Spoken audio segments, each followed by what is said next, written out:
2026. Our meeting today is being held in the MPR at the beautiful Amelia Earhart Middle School, and also happy anniversary, Amelia Earhart. Tonight's meeting, yes, let's give a round of people celebrating anniversary tomorrow. This meeting is open to the public. If anyone is interested in addressing the board, please see our staff member near the door so they can assist you. Trustee Tweed, do we have a quorum present at this time? We do. Thank you. And I would like to ask if our superintendent would lead us in the Pledge of Allegiance. Please stand and put your right hand over your heart. Ready? Begin. I pledge allegiance to the flag of the United States of America and to the republic for which it stands, one nation, under God, indivisible, with liberty and justice for all.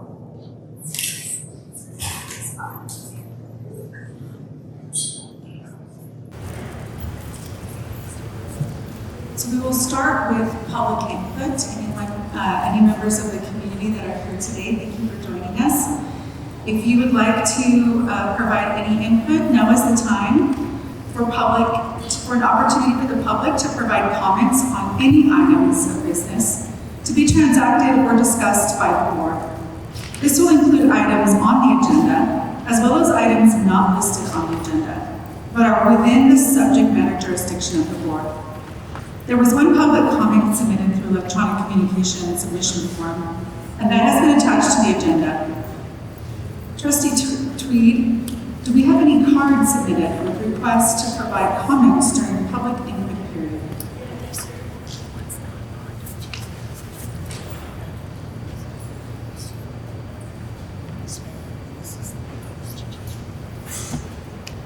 Yes, we do. Thank you. We will begin. I will call cards for matters that are not listed on the agenda. Thank you very much. These are public comments for matters that are not listed on the agenda, but are within the subject matter jurisdiction of the board.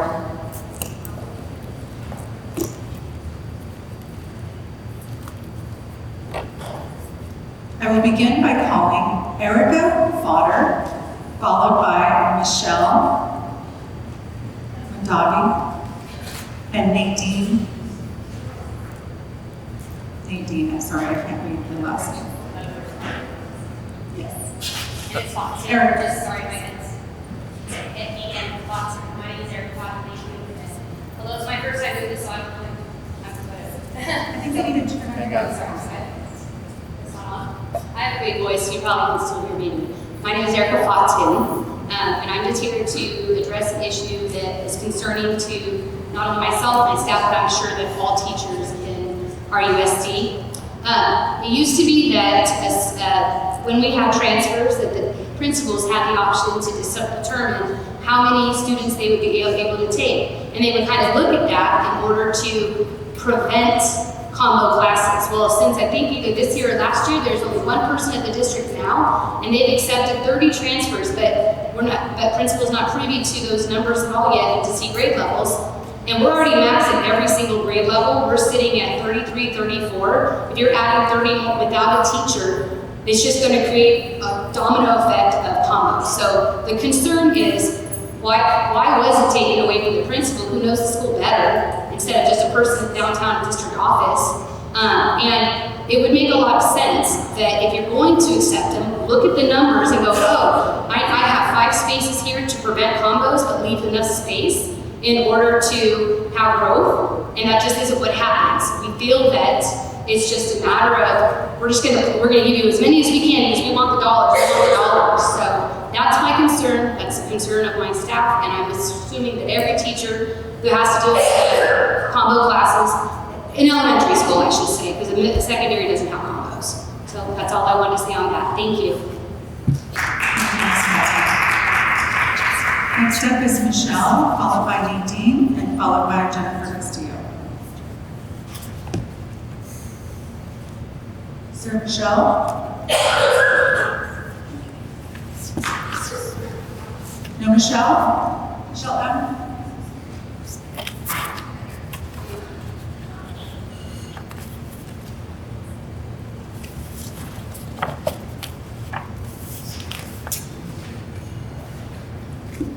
Good afternoon, members of the board, superintendent, cabinet.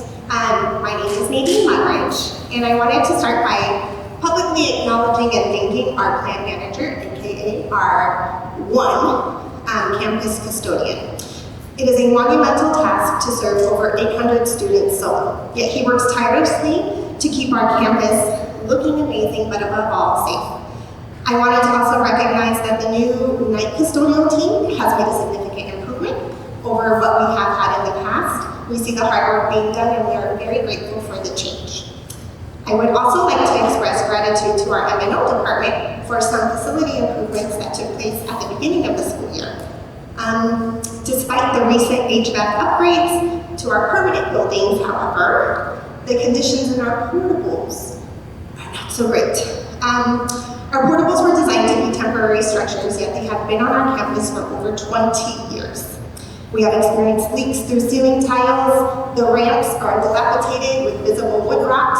I want to be clear that a lot of the teachers, many teachers, educators, and all, we take immense pride in our classroom. We don't just teach in these spaces, we curate them. For example, tonight is open house, so you're welcome to pop in and attend. We work diligently on a daily basis, often from our own time, cleaning, wiping down surfaces, dusting, maintaining our rooms, all because we want a professional environment and we want a safe environment for our students. But we're fighting a losing battle against the building itself. So despite our constant efforts, the air and the floor tell a really good story. And what kind of teacher would I be without providing visuals? So this is my HEPA filter that I buy myself for air purifier that I buy myself. They cost about $50. I change it every 8 weeks. It should not look like this after 8 weeks. Every 8 weeks. My kids are sick. They are sneezing, they are coughing. I've had multiple students out with pneumonia and other respiratory illnesses. I'm just here to ask that we give some tender TLC to our non-permanent buildings because we have permanent students that actually use them and permanent educators that actually use them. We just need to give it a little more attention. Our students deserve to learn in a space that doesn't make them sick. We take pride in our classrooms. We're just asking that the board take the same pride in the infrastructure that we have for our classrooms across the district and not just the new sites that are being built because we really need the help. I also have a canister. This is what my vacuum looks like after I go in and vacuum, after our custodial team vacuums. This is the carpet deteriorating. This turns into fine particles that my students make every day. And not just mine, students in portables across the entire district because they're not meant to. Thank you. That's time. Just looking for clarification. Which what school site are you on? Franklin, thank you. Next up is Jennifer Castillo, followed by Renee Kazicki and Remy Ramon.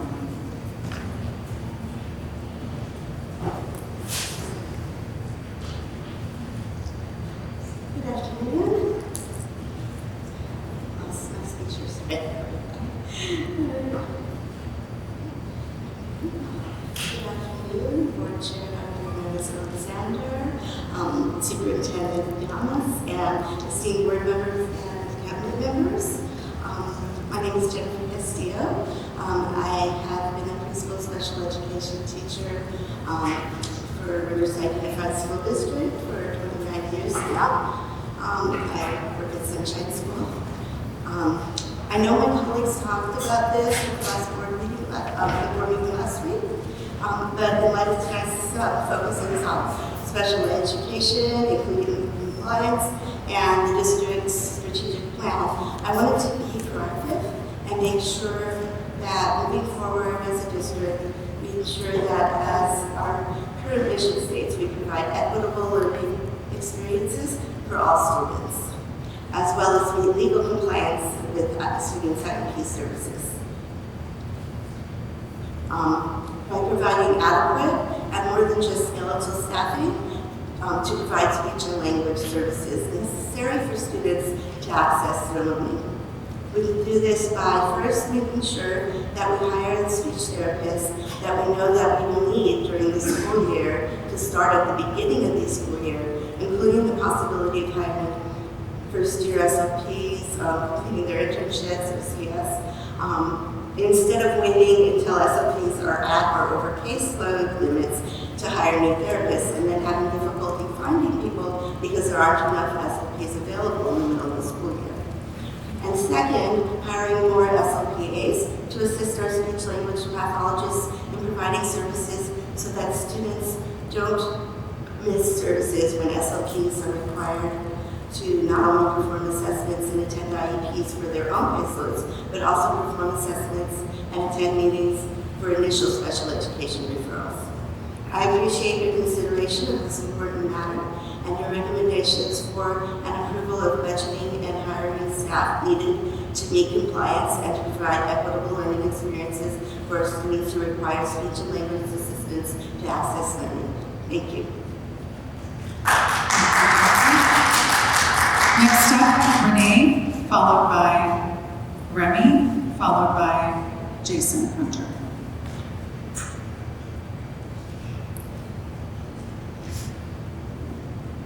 Good evening, school board. My name is Renee Kozicki, and I am an RUSD middle school teacher and a parent of a student with an IEP. With the district's current focus on student achievement and well-being, I want to implore you to consider the effects of class size. All students benefit from having smaller class sizes, especially our neediest students. I recognize that it is a very expensive thing to consider, but it would go a long way to fix so many problems related to well-being and student achievement.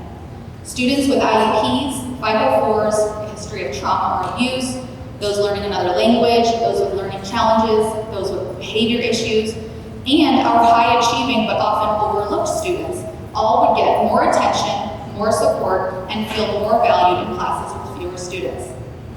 To the same point, our district nurses also have some of the worst student-to-nurse ratios in the state, and it is about to get much worse with the 3 retirements coming at the end of the year if they are not replaced in a timely manner.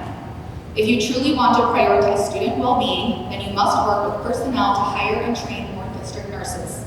Thank you for your attention to both reducing class sizes and improving nurse-to-student ratios. Thank you. Next, Remy. Ramon, followed by Jason Hunter and Sandy R. Good afternoon, Superintendent Llamas, President Hernandez Alexander, and esteemed board members. My name is Remy Rahman, and I am an elementary extensive support needs teacher at Emerson Elementary School. I am speaking today on behalf of our district's speech and language pathologists and our school nurses. First, our nurses. As an educator, I'm here to urge you to place student health at the center of our district's 5-year strategic plan.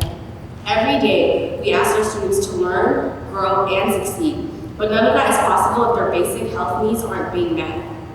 Right now, our nurse-to-student ratios are simply not adequate. This is not just a staffing issue, it's a student safety issue. When one nurse is responsible for thousands of students' critical needs can be delayed or missed. That puts our most vulnerable students at real risk. But beyond immediate staffing concerns, we need a long-term, meaningful investment in student health. This means not just maintaining services, but strengthening them, expanding access to preventative care and health wellness education. If we truly want students to thrive academically, we must first ensure they are healthy, safe, and supported. I ask you to act with urgency on staffing and with vision on long-term planning. Now turning to our speech and language pathologists. SLPs in the district are united around 3 essential priorities required to sustain service delivery, uphold compliance, and protect both students and providers. We are asking for guaranteed SLPA support, implementation of weighted caseloads, and the establishment of a cap on initial assessments. SLPs are currently managing increasingly complex caseloads without adequate structural support. and it's leading to unsustainable workloads and a direct impact on service quality.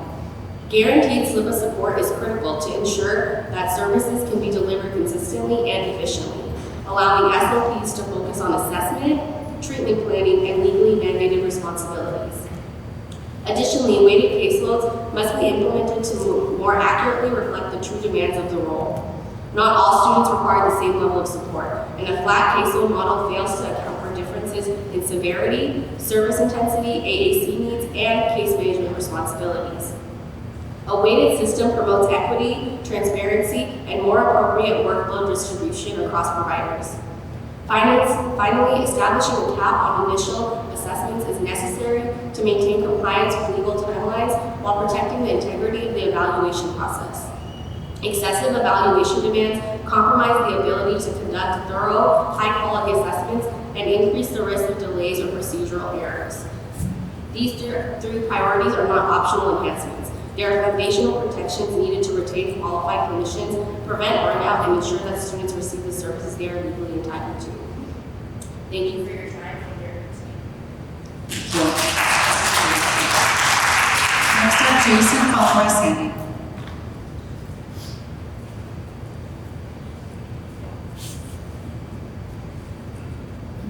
Good afternoon, Jason Hunter. I know how to work this mic because I sing karaoke. So I wanted to announce my candidacy for trustee area 5 against Brett Lee this November. No, I'm just kidding. I'm not going to do that. I just want to say love that actually. So here to talk about two things. Number one is, I was going to talk about it. There's a speaker who gave us a nice little show and tell of the trash basket here, and it made me think about Measure O once again, and how the money was, in my opinion, misappropriated. Okay? In my opinion, it was. The court may not agree with that, but I think it was. If it wasn't legally misappropriated, it was certainly a bait and switch that was pulled in the public. That money should have gone to those classrooms. It should not have gone first to all these different schools, including the STEM school. It should have gone to fixing those existing classrooms and getting rid of those boardrooms. That's why everybody voted for Measure O when it was a 60–65%. And that's why I think when you guys go off for another bond measure, you're going to have to go for another bond measure. I think you're going to have a really hard time getting that passed. Because it's, fool me once, shame on you, right? The other thing I want to talk about, anybody who's following what's going on in the city, has read the news today or yesterday knows that I'm suing the city of Riverside over a ballot title in the summer. So I'm feeling a little honored these days, okay? Now, I'm up here primarily today to warn the district. Your public comment, in my opinion, is totally illegal, okay? I think it violates the Brown Act when it comes to the fact that you have to have a speaker card in before a presentation is made, so the public is not getting access to the same information that you guys are on the board before you begin your discussions. I'm willing to take that risk, okay? I'm willing to file it. I think you need to change it. I think it's illegal. More than that, I think it's terrible public policy, okay? That people who show up, maybe you're coming in from Orange County, don't get off work until 4 or 5 o'clock, can't get down here and can't talk about things that are on the agenda, particularly the discussion items. They're usually much later on the agenda that you can come down maybe at 7 or 8 o'clock and not to be for the whole meeting and give your 2 cents, your 3 minutes. So I think, worse than the fact that I think it's potentially illegal and violating the Brown Act, it's bad public policy. Stop passing bad public policy, which limits community engagement. That's the stuff that gets people really upset and gets them to action. Thank you very much. Thank you, Mr. Hunter. Next up, Sandy R. Good evening. So I have your agenda here, and it clearly says, the meeting is open to the public. The board encourages members of the public to join and participate in the meeting in person. The meeting will not be live streamed. So clearly at the last board workshop, you lied, Dr. Noemi, when you said for me to stop recording and that the meeting would be available. I still haven't seen the recording from the last board workshop. And I know you told us that Jimmy Carter was your favorite president because he said he would never tell a lie, but you told us a lie. You told me that meeting was recorded, and that meeting is not recorded. And this meeting tonight is not recorded. And I have every right to record the meeting as long as I'm not interrupting you. I have every right to share the meeting. I'm not recording you as an individual. I'm recording you as a member of this body, which is a public governing body that the public has a right to see. So I wanted to get that clarified, and that's why I did file a complaint regarding that. Some of the other things I want to discuss is we're seeing that the district is admitting that, you know, they're tight on funds, they had to cut some teachers. And I just want to go over some of the recent expenses that you guys have had that are pretty huge and that could have probably gone to better services. So you spent $24 million to buy these 2 buildings that I personally don't think you needed 100,000 square foot of space. I think that $24 million could have probably been, you know, spent half of it to only buy 1 building, and then maybe look at how top heavy this district is. The second thing is the board gave themselves 50% raises, and I know that we're not giving teachers that kind of raises, and you're not having money to save that staff. You're also spent $25,000 on that governance team consultant that you had last time, and I don't know how much we're spending on the consultant that we have tonight to do the strategic plan. I don't remember 5 years ago spending on a consultant to do the strategic plan. I believe the district just did it themselves, but I can go back and request that information. Again, these are expenses that I don't think we need to be making. We have serious concerns at the district. Looking at your SWOT analysis and some of the items that you put down as concerns, I'm surprised that you actually voiced those, because normally those are the things you guys try to pretend like are not impacting this district, and they clearly are. So I think that we need to, you know, be looking at where we're spending our money and who's making these approvals, and if they're actually the best use of the dollars. Thank you. Thank you. Next, we are going to invite public input on item D1, the report regarding the programs and services offered throughout the district and area of special education. Dr. Tweed, do we have public input cards? We have 1, 2, 3, 4. So I will start with Nadine Mudbridge, followed by Erica Fatton and Steve Figueroa.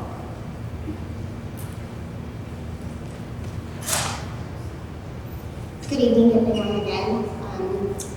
I'm here today to address a critical failure in our special education inclusion model, particularly how it ties to our district workplace violence prevention plan.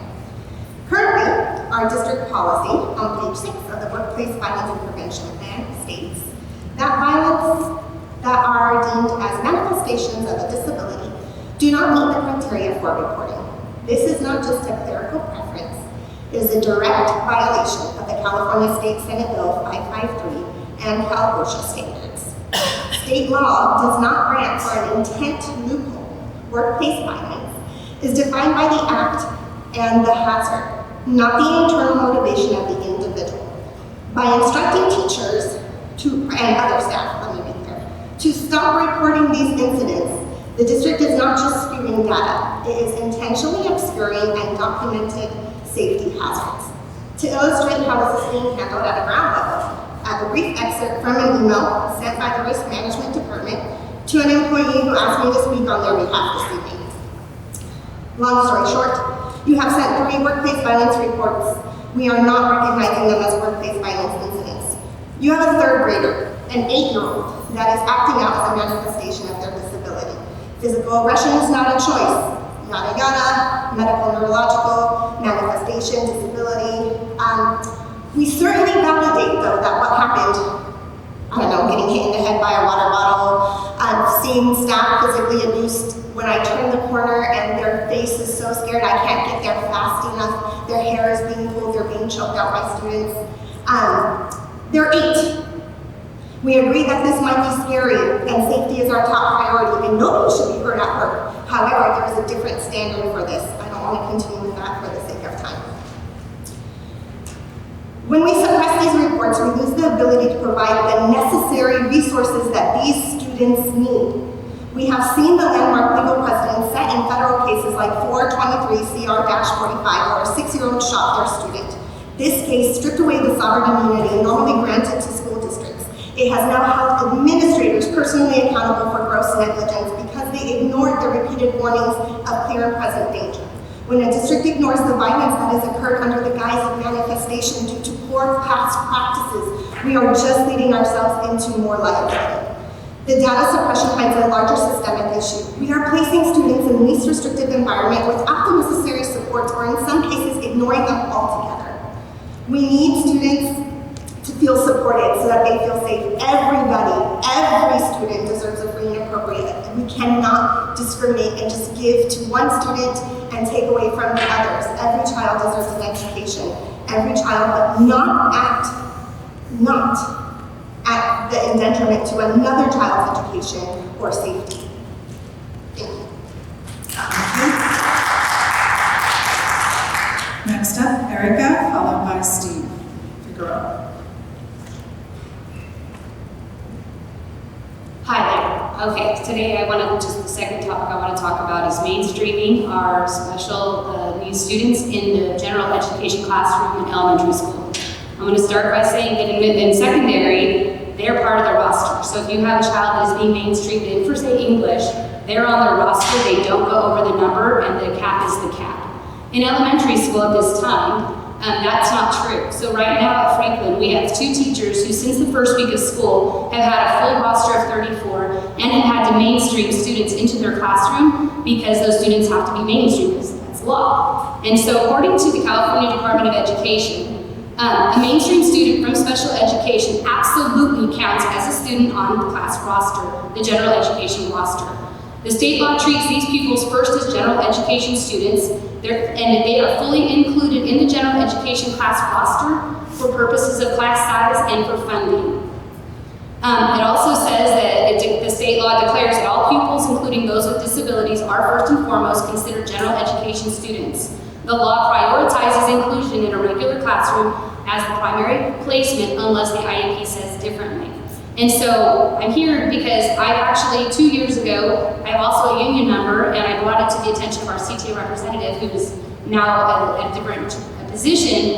And when I brought that to his attention, he goes, no, absolutely. You had 34 students, and I was mainstreaming for like 4 months. I happened to just randomly bring it up, and he goes, no, California law says, no, they count on your roster. Well, last year we didn't have that situation, this year we do, and we brought it to the attention of our principal, who then took it to who they need to. I brought it to the union. We have a new CTA representative who, I don't know if he's green or what, but he doesn't know, so he was gonna look into it. I've been asking for 2 years, like, this needs to happen. They need to count. It's not fair that we have to have 35 students in our classrooms, and we have to do all the extra work, and we're not given anything for it either. We're not providing anything for it. And so I wanted to bring that to your attention because this is to my heart. I have been bringing this up for the last 2 years, and we need to make this happen. And I've asked our president, and they said that they brought it to the negotiations and so forth, but everyone just says, oh, we'll get to it. Well, it's not fair that our teachers have to have 35 students, have to account for them, plan for them, grade everything, make sure, and then also follow to a T their IEP, yet that doesn't happen in secondary. So all we want is equity, because that's RUSD's big buzzword for the last few years. Thank you. Thank you. Next up is Stephen, followed by Sandy. Yes, this is Steve Figueroa, Education Advocate. I want to thank these teachers for always coming up here to speak on behalf of their students and families. Because the kids I advocate for, he puts up for expulsion if they come before your board. If they come saying, hey, I'm missing hours, he sends them to due process. Okay? If they need their diaper changed because there's not enough staff, he sends them to due process. This didn't happen with Renee Hill. The special ed advocates would meet with the superintendent. We solved a lot of issues that saved the district a lot of money. Money is going to your attorneys that milk this district that could be going into the district. Okay? So I've asked for a special education audit on all the hours a lot of these students are missing.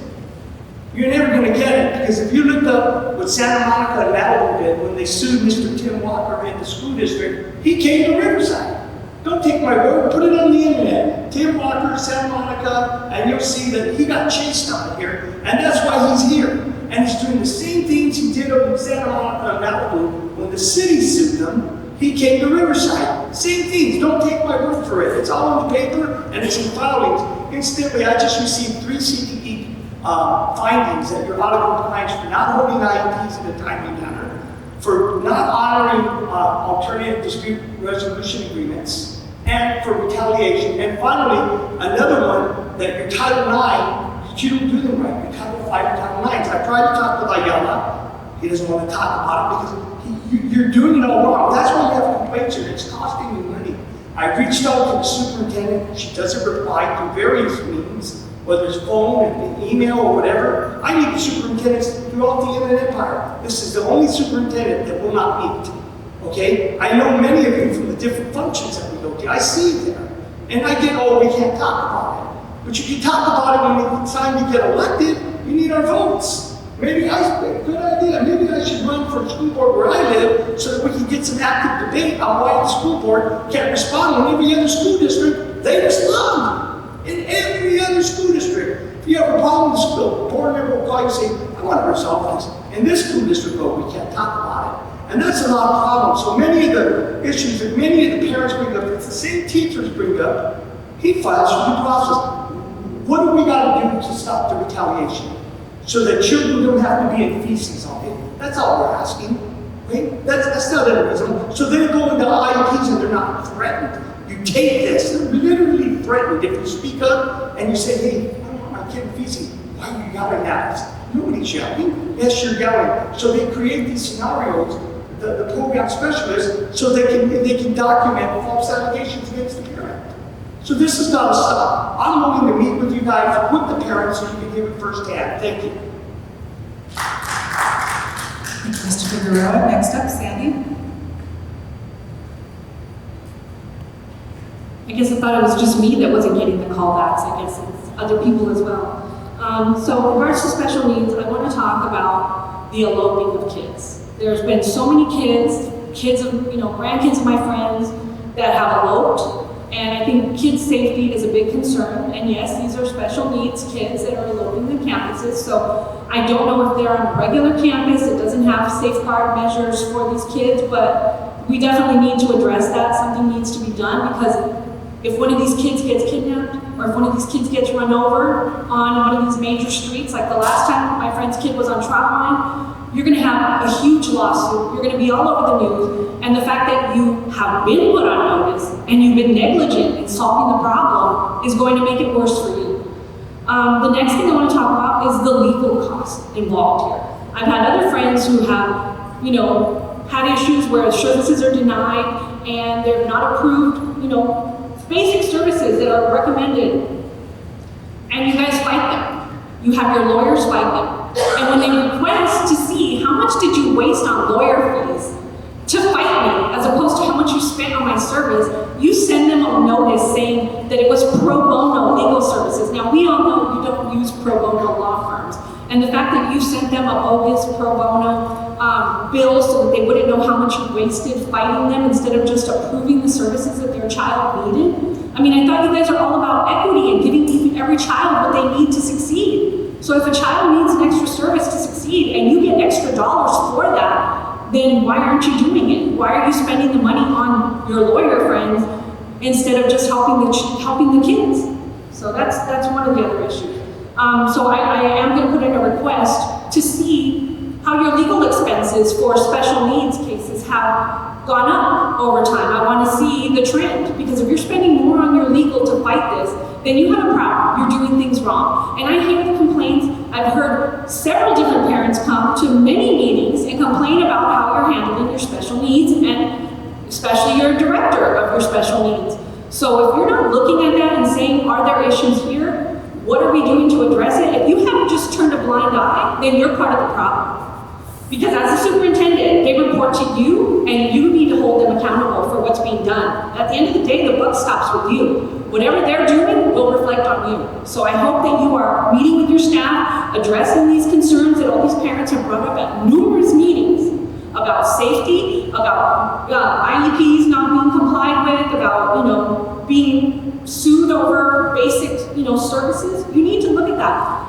Stop avoiding it, start returning calls, mine as well. When I called you, you had Mr. Walker call me. I didn't ask to speak to Mr. Walker, I sent you an email, and I'm still waiting for that call. It's been, I think, a month now, I'm still waiting for that call back.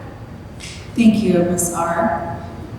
Next, we're going to invite public input on item D2, strategic planning work session to discuss and create core elements of the newly developed district strategic plan.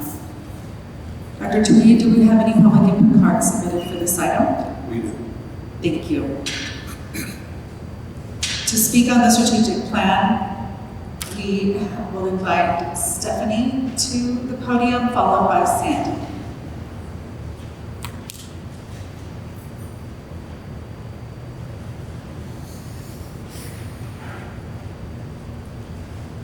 Good evening, board president, board members, and superintendent. My name is Stephanie McMasters, and I've been a district nurse at Riverside Unified for 14 years. I want to begin by acknowledging the important work already underway as we develop the district's 5-year strategic plan. This is a critical opportunity to set priorities that will shape not only academic outcomes, but the overall well-being of every student we serve. As you consider the pillar of student wellness, I respectfully urge you to ensure that health, particularly school nursing services, are clearly defined and prioritized within that framework. Student wellness, strong academic performance, and regular attendance cannot exist without strong health infrastructure. Right now, ours is showing critical gaps. If a student's health needs are not met, they will not be prepared for learning, they may not be able to attend school, and their academic performance is impacted. Health is foundational to the success of our students. Guidance from the California Department of Education and the California School Nurses Organization makes it clear that access to school nurses is essential, not optional, for student health, safety, attendance, and academic success. Yet in our district, nurse-to-student ratios are not just high, they're not just among the worst in California, they are exceeding a safe capacity. This means that students with serious medical conditions are at a greater risk. This means 10 credentialed school nurses are responsible for the health needs of over 39,000 students. This means preventative care is reduced or missed entirely. And ultimately, students are coming to school without the support they need to be safe or ready to learn. This is not sustainable and it is not equitable.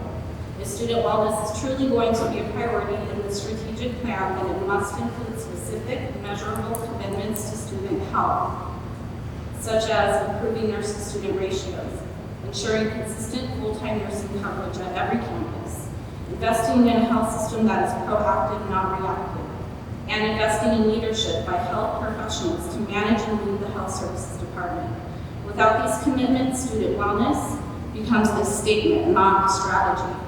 Health services are not an add-on, they are the foundation that allows everything else, attendance, engagement, and academic achievement to happen. I urge you to make that foundation visible in this plan and to take meaningful action to strengthen a system that is currently under strain. Our students deserve to be safe, healthy, and they deserve a district that counts accordingly. Thank you for your time.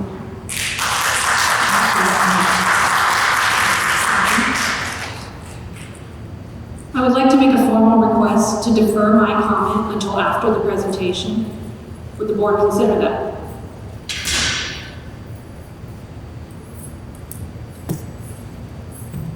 I'm asking a question, you're allowed to answer a simple question. Would the board defer? It would not be fair to the rest of the community who has already participated in public input. You are free to. The entire format is not fair. We are, will you please reset the clock for her for 3 minutes, please?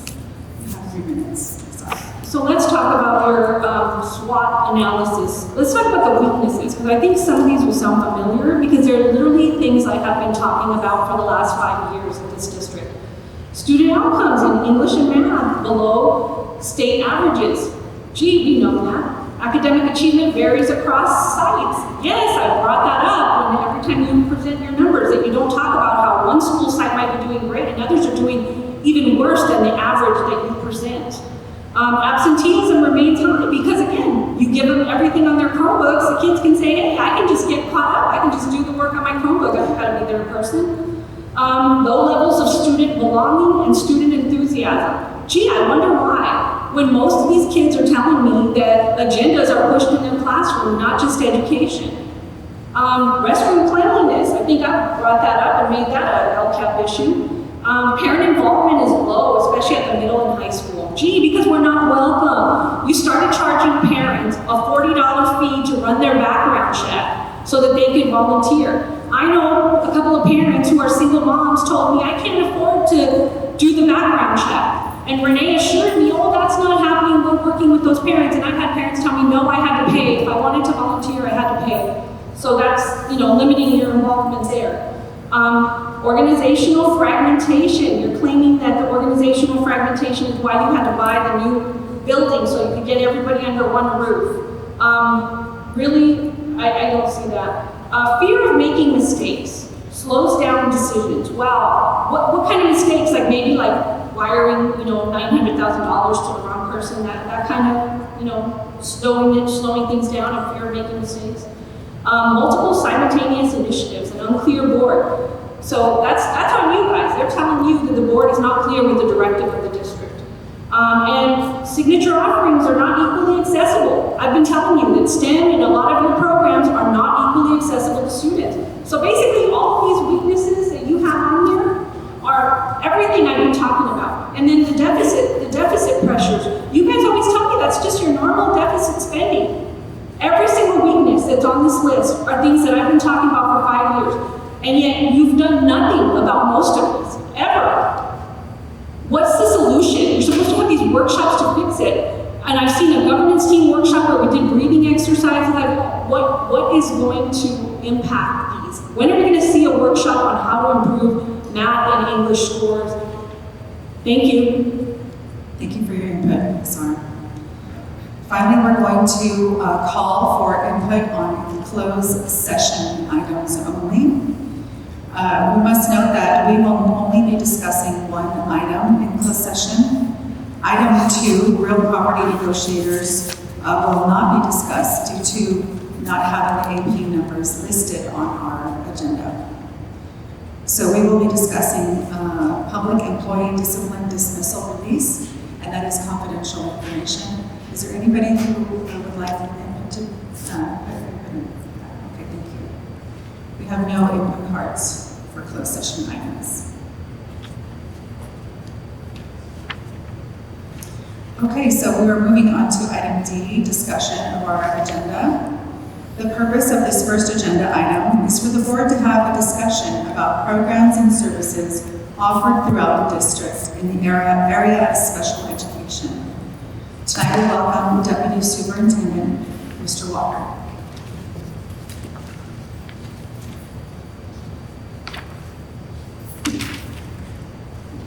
Well, good afternoon, Board President Jimenez, Alexander, Dr. Yamas, and members of the board. Before I begin, I would like to extend my appreciation to Director Akshawn, Robert Diaz, and Michael D'Amico, all of our program specialists and other specialists across the district who came this evening to be part of and to listen to the presentation on special education. My personal thanks for all the work they do and the difference they make in the lives of children. I'd also like to introduce Jack Clark, who is one of the attorneys that works in collaboration with us to stay in compliance and to address issues that require the district to file for due process in certain situations. Tonight I'll provide an overview of the history of the Individuals with Disabilities Education Act and relevant rules, regulations, policies, procedures, and laws that govern the provision of special education services. The purpose of tonight's study session is to provide an update to you, the Board of Education, on special education programs and services in RUSD, including the history of the Individuals with Disabilities Education Act, the eligibility process, including placement options, and finally a review of data for students with individual education programs, or IEPs, in the Riverside Unified School District.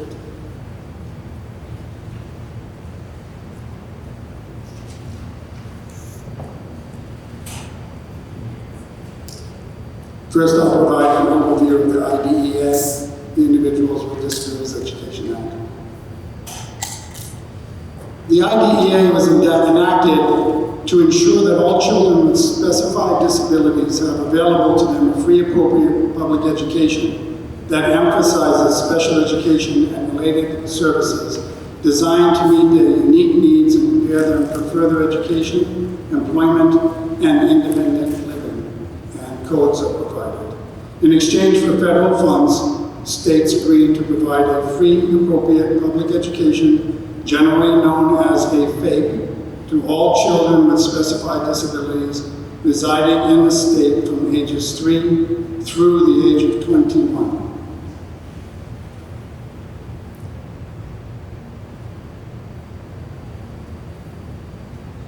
The IDEA was enacted in 1975 as the Education of All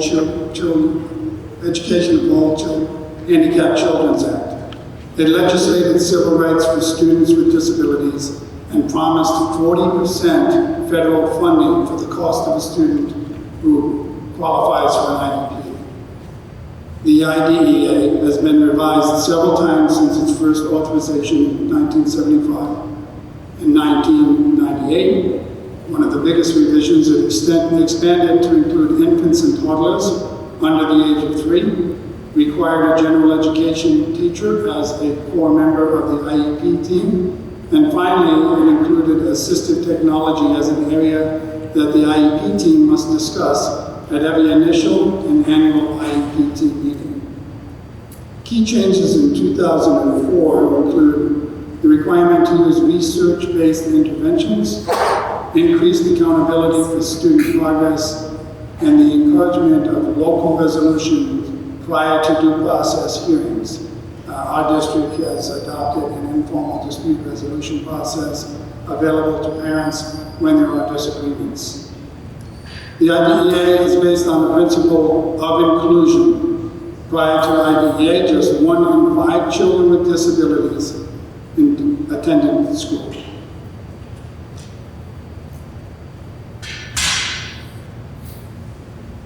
The IDEA versus, or in comparison to Section 504 of the Rehabilitation Act of 1974, I'd like to provide some highlights of key differences between those two different laws. Section 504 is a federal anti-discrimination law, whereas IDEA is a federal education law. Section 504 provides protections to students who have a disability that impacts a major life function and requires accommodations and other supports as needed, provided through a Section 504 plan in order to access their school environment.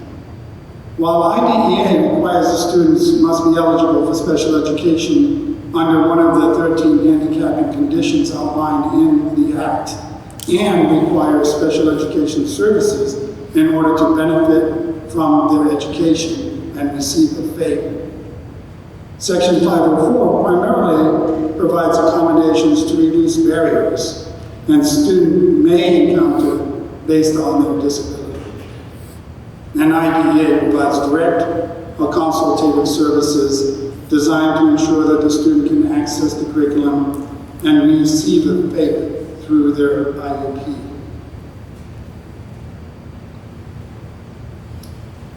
Some legal responsibilities.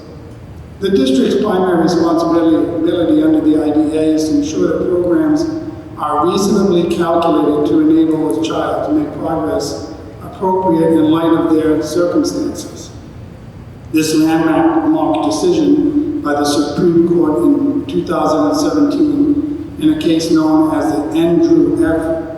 redefined the educational standards for students with disabilities under the IDEA.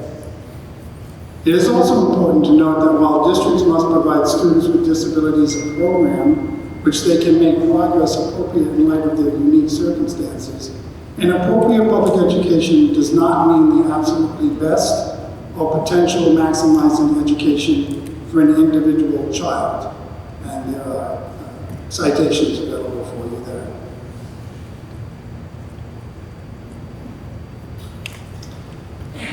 This slide covers special education funding and expenditures, so next I will talk about those.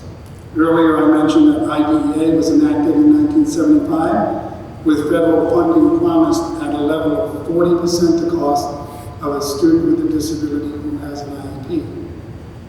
Unfortunately, factual funding has never matched the promised 40% federal contribution. The 2025-2026 second interim report indicates that RUSD received $9,220,189.25 in federal funding, which equates to 6.7% of that 40% promise made 50 years ago. RUSD has received additional revenues specific to special education, including local funding in the amount of $5,520. We also received state funding in the amount of $41,489,926, or 30%.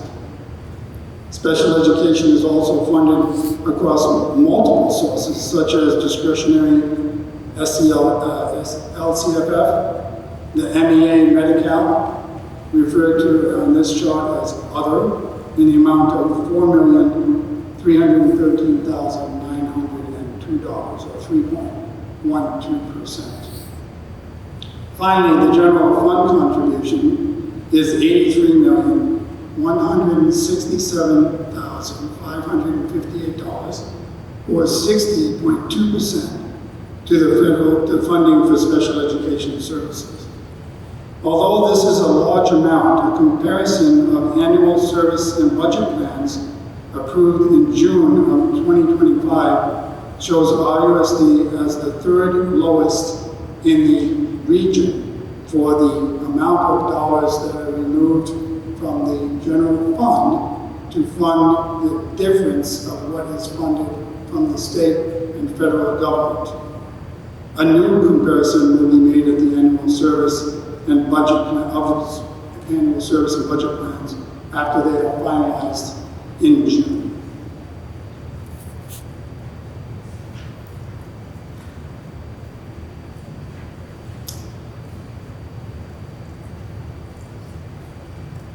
I believe I'm turning this over to Dr. Hawkshaw at this point in time. Yes? Yes. We'll be happy to answer questions along the way or at the end, however you would like to do it. Do you have any questions for me before I step out? Does anybody have any questions at this time? I actually do. Sure. So that we don't have to bring it up later and we're on the slides, near the slides. Can you clarify why, as you understand it, we're promised 40% from federal funding and only receive 6.7? What is behind that, do you know? I would love to be able to give you clarity on this. I was a member of the Coalition for Adequate Funding when I was in Dr. Hawkshaw's position for 10 years. I was on that committee up at the Sacramento, advocating for taking trips to Washington, D.C. It appears as though with all of the things that are happening at the federal level, funding that is supposed to be provided to districts across the United States to provide for students with special needs is not the highest priority, and there is no current mechanism in place to make it whole or to, like we have mandated costs that are in the state of California, where if they pass a bill and we are required to do it and it costs the district money, we can bill the state and they will reimburse us, sometimes 10 or 12 years down the road. There is no mechanism at a federal level at this point in time to recoup those dollars at school districts. So I'd love to give you more clarity on that, but I don't have it. Thank you. And you said something along the lines that RUSD contributes. I didn't understand that. I couldn't complete the sentence because it was something along the lines that RUSD contributes the lowest amount of. So if you take all of the school districts in the Inland Empire and you look at their general fund contribution and you take that as a comparison to their global budget, our amount is the third lowest in the region associated with the general fund contribution. So we're contributing the third lowest amount, meaning we're doing well with the expenditures of dollars with what we receive from other areas that are supposed to support IDEA, but then we have to put in money to make up the difference for the cost. And our amount is the third lowest coming out of the general fund. Okay, that's good. That's good news. That's good news. Thank you. I just wanted to clarify that. This is Trustee Vickers. Yes, is this working? Okay. Could we go back to the slide that had the case law on it? Because I want to make sure I'm understanding.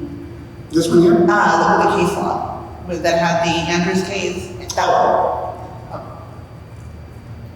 The one with the Andrews case and reference about. Where is it? That Which one? That one right there. Okay, so look at the bottom, and it says that appropriate public education does not mean the absolutely best or potentially maximizing education for the individual child. Correct. Okay, so how do we establish that standard of what we give the child versus what's the absolutely best? I would hope we're trying to give every child the absolute best. And how do we maximize education for our kids? So the terminology prior to the Andrew F. was that the United States Supreme Court had said that the IEP that is individually created through a mechanism of you have that child assessed, they're found eligible, you determine educational needs, you create goals and objectives, and then you put in place services and supports. That process led to the creation of the IEP of a FAPE, a free appropriate public education. And the expectation was that for those goals that the child would make progress, but the progress was not really identified in the act. So it was considered to be, by the Supreme Court, a de minimis amount of progress. If you made some progress, the district was providing the services that they were supposed to at that time. So if we went to a due process case, because the parent said the child's not making any progress, the district would have to demonstrate that they did make some progress. So it's not some anymore. Now it has to be progress that is in alignment with your abilities. So if you are a child with a intellectual disability and you have an IQ below 80, you have to take into consideration what is the level of growth that a child can make, and goals are created, services are provided, and then when you do your annual review of the IEP, you give out information related to the student's progress. We look at is that progress in relation to what the child is capable of doing. And if it's no, we have to provide more supports and so forth, make adjustments. And if it's yes, then we continue on the path with new goals and move on with the education of that child. So that's basically what it means. And I could call Jack up there, but it seems to be not as is that right? Yeah, I got it. I knew I had it right, but I want Jack to stand up. So. All right, thank you. I think I'm just stuck on the language that sounds like we are trying the IEP process to give the child the absolute best that individual child can do based on our assessment. Within their own personal functional ability, yes. Because remember, our students go from very severely handicapped to completely capable, but having some disabilities that interfere with their certain area for progress, and they do qualify for special education. All right, thank you. Thank you, Ms. Anderson. Good. Okay, we're ready to continue. We'll get into some more in-depth analysis at this point. Thank you, Ms. Freshman. All right, thank you. Thank you, Mr. Walker. Next, let me get the slides caught up. Where it is to go. Okay.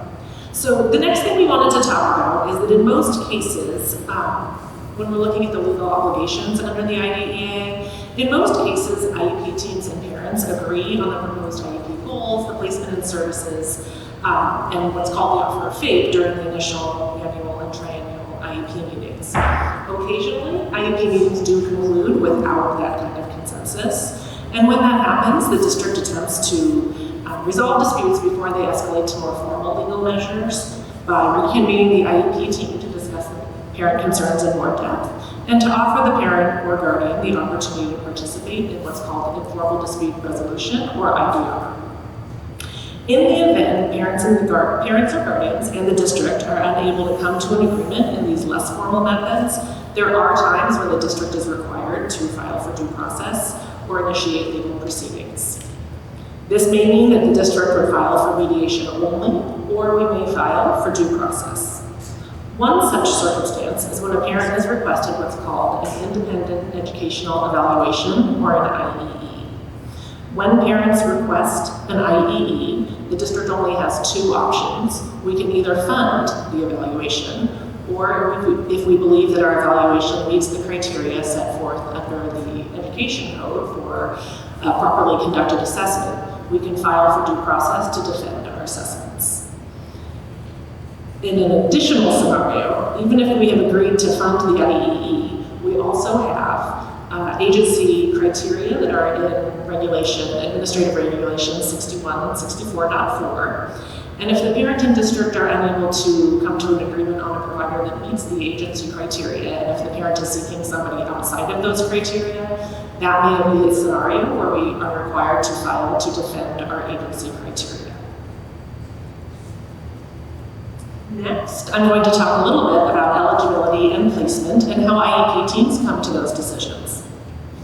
So I put it in the format of a roadmap just so you can see the trajectory or the path that the IEP team might go through when we're considering the supports and services that a student may need. Often a student who is struggling in a subject area may be referred for a student success team or SST meeting. This process reviews the student's progress towards mastering the Common Core state standards and puts interventions in place in the general education classroom as part of RUSD's multi-tiered assistance and supports. Interventions that are put in place at the SST meeting are monitored closely for effectiveness and reviewed to see if they are helping the student. The SST process actually ensures that RUSD is in compliance with a key component of the IDEA and the Code of Federal Regulations, which requires that we must make sure that a child is not identified as a student with a disability if the basis for these challenges they're having are a result of a lack of access to appropriate instruction, or on the basis of the child's status as an English language learner. So the SST process really ensures that interventions have been implemented and that the needs of the student go beyond those that can be supported through in-class interventions. Next on the roadmap, we get to the place where a request for assessment may have been made by a parent or guardian. Once it has been received by the district, we have 15 days to provide that parent or guardian with an assessment plan. And then once the assessment plan has been signed, we have 60 days to complete the evaluations and have the IEP team need to consider the results of those assessments. Students may be found eligible for special education when they have been determined to meet the criteria of eligibility in one of the 13 handicapping conditions set forth under the IDEA, and determined to require the supports and services through an IEP in order to receive a free and appropriate public education. Some students, even those who may have a medical diagnosis and a disability, may not qualify for special education services if they do not meet this two-pronged criteria. So you have to have both the eligibility and the demonstrated need in order to qualify for special education services. So then we're going to keep moving along on our roadmap, and once eligibility has been established, the IEP team develops IEP goals based on the needs of the student and that were identified during the evaluation, and then we discuss the placement and related services that a student may need in order to be able to access their education, and that end offer is what's called the offer of FAPE, a free appropriate public education. So next we're going to be talking about the continuum of placement options. One of the terms that you may hear related to placement is this term, the continuum of placement options. And this term refers to the type of learning environment that a student may be placed in. It can range all the way from the least restrictive environment on the left side of your screen, which is 100% of the time in general education, to the most restrictive environment on the right side of the screen, when a student is completely segregated from general education and does not have any involvement with students in a general education learning environment. This continuum of placement options is required under the law, and it must be discussed at every annual and triennial IEP meeting.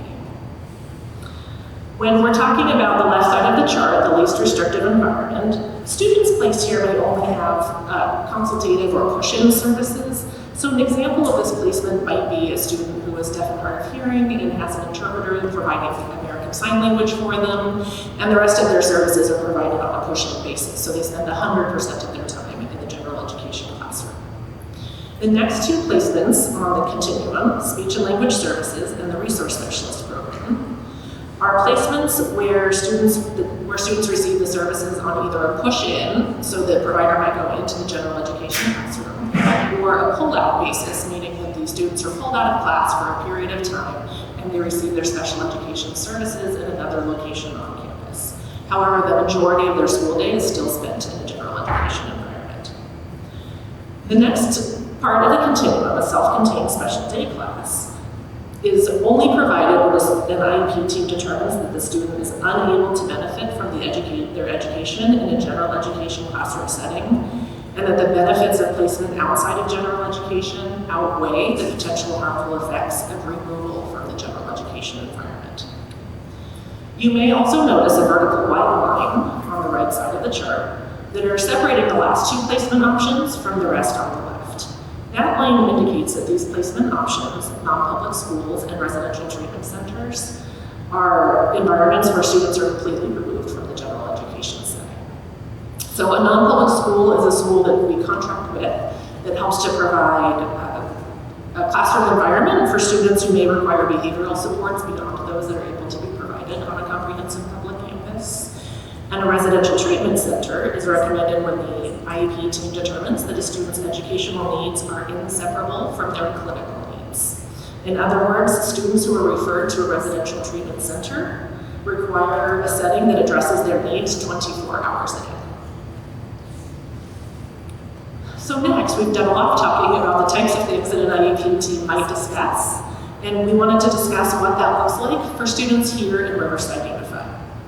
You can see from the legend at the top that there's two different colors. The lighter blue represents students who are in general education with support, and the darker blue color represents students who are enrolled in a special day class setting. Within the special day class setting, there are a few distinctions that I wanted to talk about because not every classroom looks exactly the same. The majority of students who are placed in the special day class are in a classroom for students with mild to moderate support needs. That's the first dark blue column.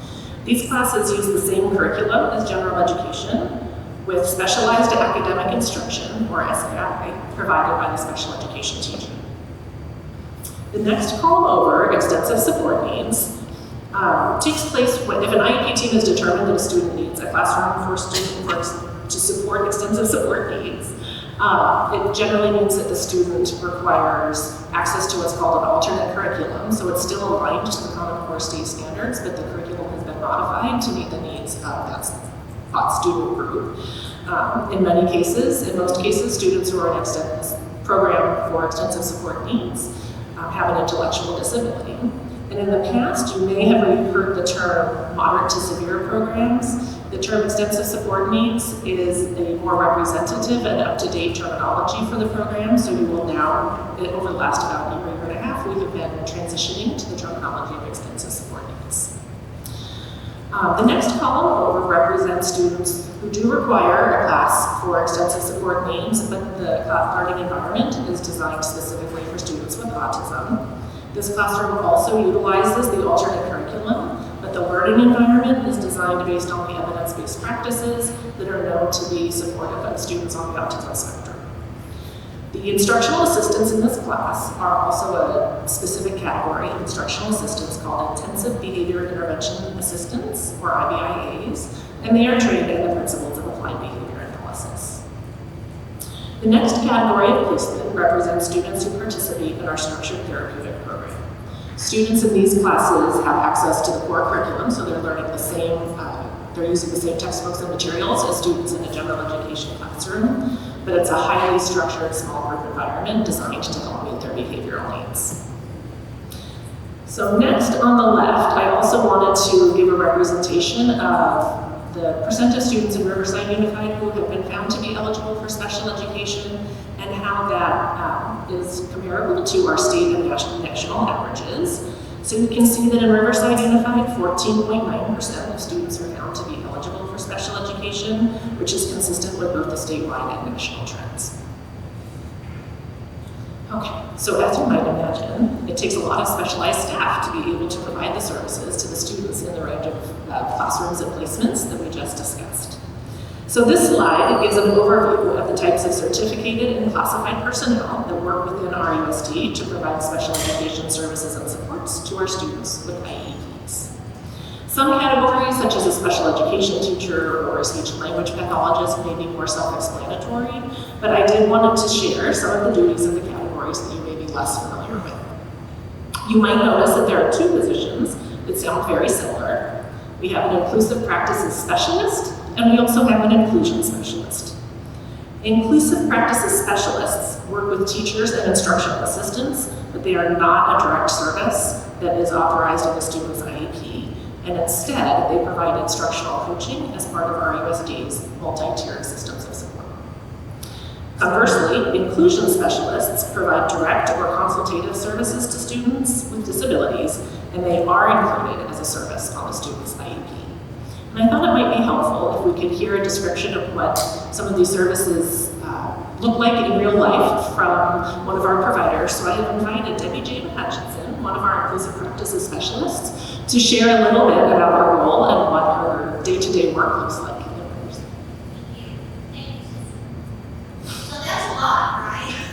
Now we heard some gen ed teachers say, hey, I got a kid with an IEP, how do I help them? You call us, and we come and help you. So I'm an inclusive practices specialist. My name is Debbie Jane Hutchinson. Oh, you're gonna make me talk. I know I'm short too. Thank you. And I work with a group of about 7 people who have been in specialists everywhere from high school. I taught at Ramona. And also at the Chapel Little Friends. And I have colleagues who have taught at Sunshine and Poly, at other sites, and we bring our knowledge of what Friends with IEPs need.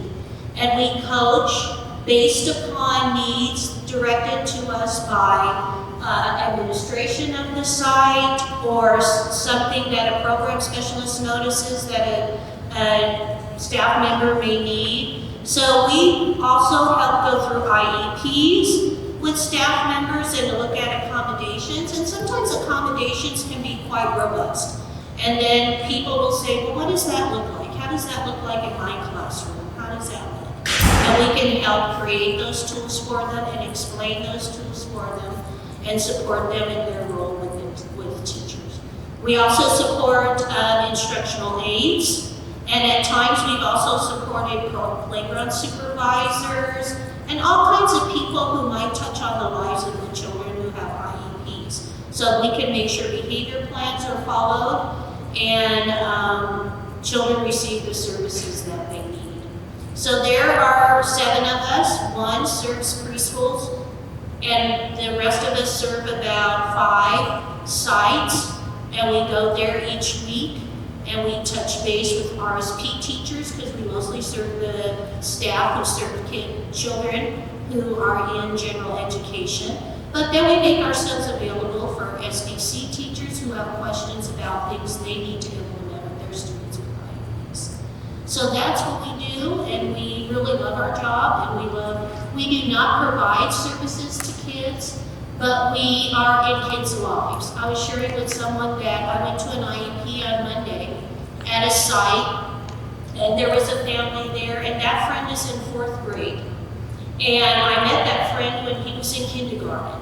So I had the privilege of being in his IEPs, and his mom and I will say, oh, hi, how are you doing? And then it's really nice to be in that journey, in that child's path toward his education. That's mostly what I wanted to share. Are there any questions? Any questions from the board? We appreciate you. Thank you. Thank you. Thank you, Ms. Jim. Okay, so next I'm going to talk a little bit about some of our classified staffing. On this chart, you may notice some of the variety of positions that we have in the classified category that support our students in special education. And you may notice that we have a couple of categories that sound very similar. There's just some numbers that are different. So an instructional assistant special education 1 provides instruction in individual or small groups to students under the direction of the special education classroom teacher in meeting the educational needs of students. And most often this is in a program such as general education or in the resource specialist program, or serving as an assistant in a mild moderate special day class, and they may also serve as a one-to-one assistant. Instructional assistant special education 2s provide very similar day-to-day work in terms of they also work in small groups. They're working on instruction under the direction of a special education classroom teacher. But they primarily work in our preschool special day classes, in our classes for students with extensive support needs, or as one-to-one assistants. And in addition to doing engaging with the students in learning activities that our instructional assistant 1s provide, instructional assistants 2 also are able to help with personal hygiene, such as toileting. They may provide some types of medical procedures, such as G-tube feeding, and they can help students with activities of daily living. And then we also have, I mentioned earlier, intensive behavior intervention assistants, or IBIPs. These assistants also work with students in small group under the direction of the classroom teacher to help with the children with the learning environment. But they have been trained in the principles of applied behavior and progressives. IBI assistants are the primary type of assistant who works in our extensive support needs classrooms for students with autism, and they may also serve as a one-to-one assistant. And they are typically, in addition to working on the academic skills, they also focus on self-help skills, but they also implement behavior plans, and they may work under the direction of either the teacher or an intensive behavior interventions supervisor. So that was a lot of information about kind of the road for how you become eligible for special education and what it looks like once you may become eligible when you're in a classroom. Before I move into our next section, I wanted to see if there are any questions from the board. Any questions from the board? Trustee Vickers? And question, what percentage of these cases go to litigation? We have had, I don't have a percent, but I have it as a number for you. So in this school year, we have had 16 cases that have had due process filings. In 13 of those cases, parents filed due process filing, and in 3 of those, it was a district-initiated filing. In the 24-25 school year, we had a total of 21 filings. Okay, what differentiates between when we do mediation versus due process? It's a great question. So the process of due process is kind of the overall umbrella category. So when there is a dispute that rises to the level of us having to either as a district follow that legal criteria that we're required to fund and file, or a family filing for due process. There's kind of its own roadmap that you go through the process. So the first step is that you would go to what's called a resolution session, which is the first step in trying to see if we can resolve the dispute that the family has raised or that we have before it goes any further in that legal process. Mediation is voluntary. In like 99% of cases, we do engage in mediation, and what that means is that the Office of Administrative Hearings, they provide a neutral mediator, and the mediator is trying to see if they can help the district and the family resolve the concerns. And then if after all of that process and continued discussion back and forth, the concerns still aren't resolved, then it goes to what's called a due process hearing. And in that case, it's set up kind of like a trial that you see if you've been on jury duty. There's a judge, we present our case, the family presents their case, and the judge makes the decision. There may be times when we file for just mediation only, and that's really when, it's just our hope that we're able to resolve the concern through that process without needing to go further to a due process hearing. And I'm going to try to look at Mr. Clark and see if there's anything else he would want me to add. Okay, and then in this due process procedure, over my time on board, I've gotten emails from parents and making statements that they're forced to sign away their rights. Now, is that sort of like a settlement agreement just like a regular legal case, or how do we get to that point in the due process? Yeah, good question. So the first step in some of that process is that we do have to have parent consent to be able to implement the services that we offer through the IEP. So there are times when that actually by itself is a very disagreement, and so if we don't have the parent consent to implement services, that may be a time when the district is required to file for due process because we're aware that a student has a need, the family may not have been provided us with that consent to provide the services, and so we're required to basically ask permission to provide those services through a judge. Can you go back and repeat your question? Yeah, the parents have made allegations, so they've been on the board, about signing away their own legal rights when they're in a due process situation. Thank you. So when we've been engaging in negotiation through due process, if we're able to come to an agreement, then there is a settlement agreement. So that's what the term of the document would be called, and that's what really defines what the parties have negotiated, and then codifies everything. So looking at Jack, Mr. Clark, to see if there's anything else you would want me to. And then my last question is, on your continuum,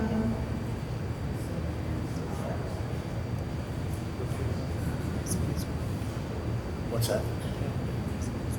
Just a little bit further into your question about, you said, signing away their rights. So when a district does engage in informal dispute resolution, which is prior to a legal filing by either side, or files for mediation or mediation and due process, which are steps in the getting before a judge, we may come up with a settlement agreement. The settlement agreement, because it's not the offer of a free appropriate public education in the IEP, has been modified. So more often than not, the parents have to waive their right to sue us, otherwise we're not going to enter into that agreement, because we all know it's not fake. The parents don't think the IEP is fake, and we offer fake, which is our obligation, and then when they want something different and we negotiate to give it to them, or some compromise in between, there has to be an ability for the district not to be held accountable to how I like to put it, we're going to do it shortly. Because that's not the faith that was offered by assessments and by consideration of educational needs and by the creation of goals and objectives and then a program and placement. It's something different. It's for a period of time, usually a year. The IEP is what we call stay put, meaning that if at the end of the settlement agreement we are at disagreement when the next IEP comes up, the IEP is the stay put placement. We start the process over. Mr. Clark, would I like to add one additional? I just wanted to briefly comment about the concept of parents signing away their rights. In the vast majority of matters, parents have sought out their own legal counsel. And so most of the settlement agreements, not all, because this district has a very vigorous alternative dispute resolution process. And that process actually was negotiated years ago with the assistance of parent lawyers to make sure that it's clear and it's fair. But when these settlement agreements are negotiated, they're usually negotiated directly with the assistance of legal counsel. So this is a way, an innovative way, as the deputy superintendent said, this is an innovative way to avoid further disagreement and to make sure parents' rights are actually preserved.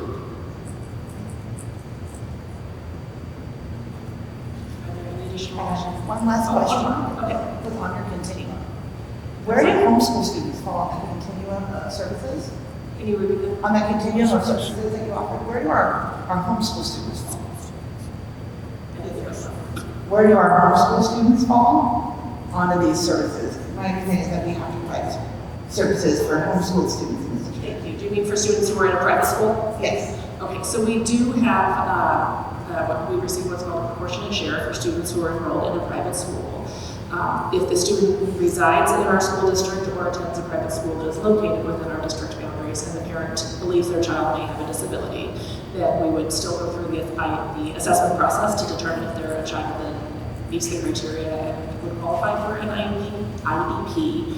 But the difference is that the services, if the parent doesn't accept the IEP and wants to remain in the private school, we would then develop what's called an individual service plan, or an ISP, that would be determining how we provide support to the student in that school, and that's typically on a consultative basis. We don't provide direct services to students in private schools.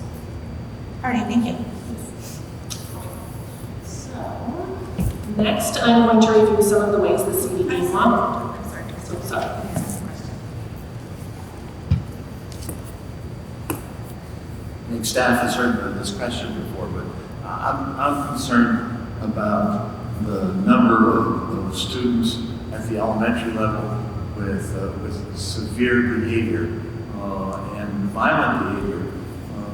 Elementary teachers, kindergarten teachers, first grade teachers, pre-kindergarten teachers being bitten, chairs being thrown, students running out of the classroom. I understand that we have 60 days to do the process that you described on the screen. But can we do it in a shorter period of time so that the teachers who are obviously dealing with a problem that they really can't control, if they can have the help and support that they need in a more compressed timeline? Sure, thank you. We do try to balance our requirements to make sure that we are not referring a child for special education services on the basis, going back to one of the previous slides where I talked about that we have to make sure that the referral or their determination of eligibility isn't based on a lack of access to schooling, with the needs the requirements that we have under Child Fund, and making sure that we are identifying all students in our local area who meet criteria for an IEP. So in the circumstance that you are describing, we have a two-pronged approach. One is we are working with our general education department and with personnel to see how we're able to help support that student in the general education setting, not through an IEP or related services, but just to make sure that the school has the tools they need in order to make sure that the student is safe and successful on campus, while also working through the IEP process. So we can go faster than 60 days, and in some cases we do. We just also balance that with making sure that we have a thorough and complete evaluation for the student, which requires us to engage in a lot of steps. We need to observe the student in the classroom, we need to interview the families, we need to do the standardized assessments, and then all of that has to also be brought together into a report for the IEP team to meet. And the providers who are doing that work may have a number of students that they're assessing all at the same time and making that consideration for. So we really just are balancing all of those needs while wanting to make sure that the student has what they need to be successful. So realistically, when a kindergarten teacher has a student that is biting her, or jumping on her or him, or biting another classmate in the class, and you hear these stories, I hear these stories. How long does it realistically take? I mean, what's a reasonable timeline in dealing with this kind of problem? So I don't have a specific number of days for you because it really is going to be based on the needs of the student. I do want to share that our providers under our multi-tiered systems of support, such as Ms. Jane Hutchinson, are also part of the supports that we have for children in that scenario, so that we can make sure that the teacher still has the support they need to work with both that student and with the classroom. I just want to give input related to the students that you described. Are not all going to go through the IEP process. We have students who have no disabilities at the end of the day, and that behavior is aggressive and defiant for other reasons, and that's why we have the discipline procedures under the Ed Code 48900 to hold them accountable through suspensions and potential expulsions. But I don't want anyone to have the presumption that a student who is being aggressive eventually is going to end up in a special education scenario as a student with a disability, and there's a presumption by virtue of that type of behavior, maybe they don't belong in general education. The IDEA calls for students only to be assessed for special education after the exhaustion of benefits within general education. That's the requirement. We can't just have a student in general ed and then exhibiting something, oh, let's get them into special education. They might get into special education and they're still in the general education because that's the least restrictive environment under the law. So I just wanted to throw that out there, that we have requirements on, yes, if it's truly an issue that an assessment plan has been signed, we can fast track that if there's the availability of staff and the necessity to do so. Conversely, and I want to clarify, if the child qualifies for special education, and if the parents do not sign an IEP, the process for getting that student out of the classroom may take a very long time, because we have to then demonstrate ongoing supports by putting in ever-increasing levels of support for that child, inclusive of potentially a one-on-one, potentially an additional teacher, and demonstrate to a judge that the child is in the wrong placement and get a ruling to move the child and get them to be processed. So it's not as simple as it sounds sometimes within special education when we're dealing with students with disabilities. But I know in regard to your initial comment about students at the preschool and kindergarten, I know that Dr. Buckshot has some data for you associated with that and what we've seen over the last few years, and I'll let her share that.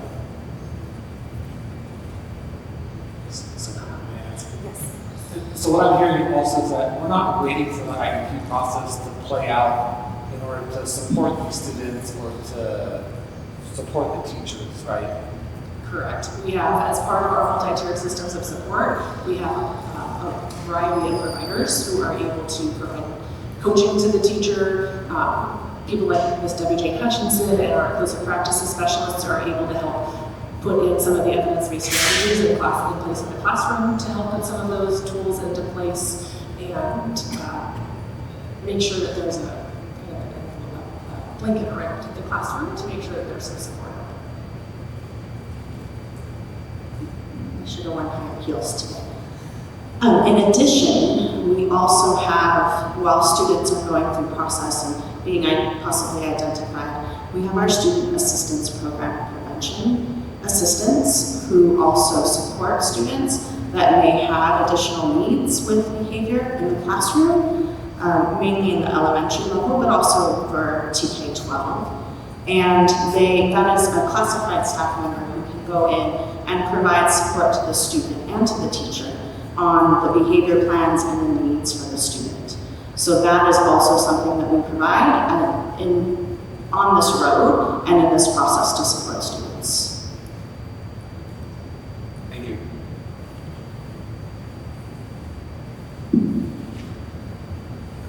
My comments aren't referring to students with uncooperative parents. I guess I'm referring to situations whereby everyone is frustrated with severe violent behavior. And I guess from my perspective, if I was a parent of a child in kindergarten that got bit, it might not only happen once. And I have the means to go to a different school, to a private school. So I guarantee you that's what I would do.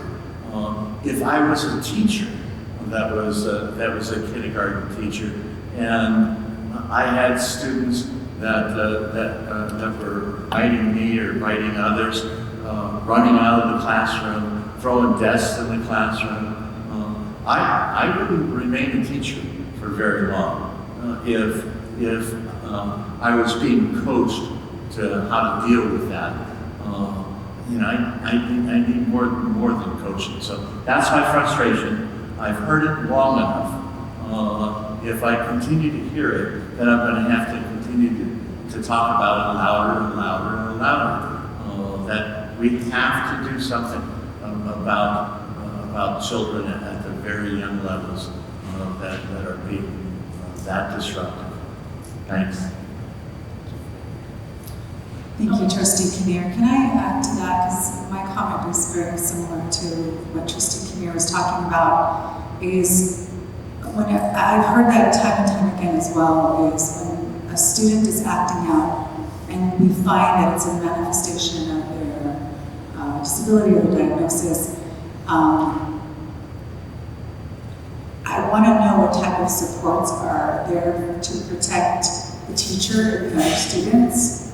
And then I also want to know about the ratios. I was a little bit, I have a question about what the inclusion specialist does and why there's only one of them. I met with the speech pathologist, the speech language pathologists a couple of weeks ago, and I was hearing the data that overwhelmingly students need more and more language and speech and language support beyond the IEPs, and they're overrun. So I keep hearing what Trustee Kinnear is saying is there's a need for support of our educators. I'd like to hear a little bit more what we're doing to support our educators. Sure.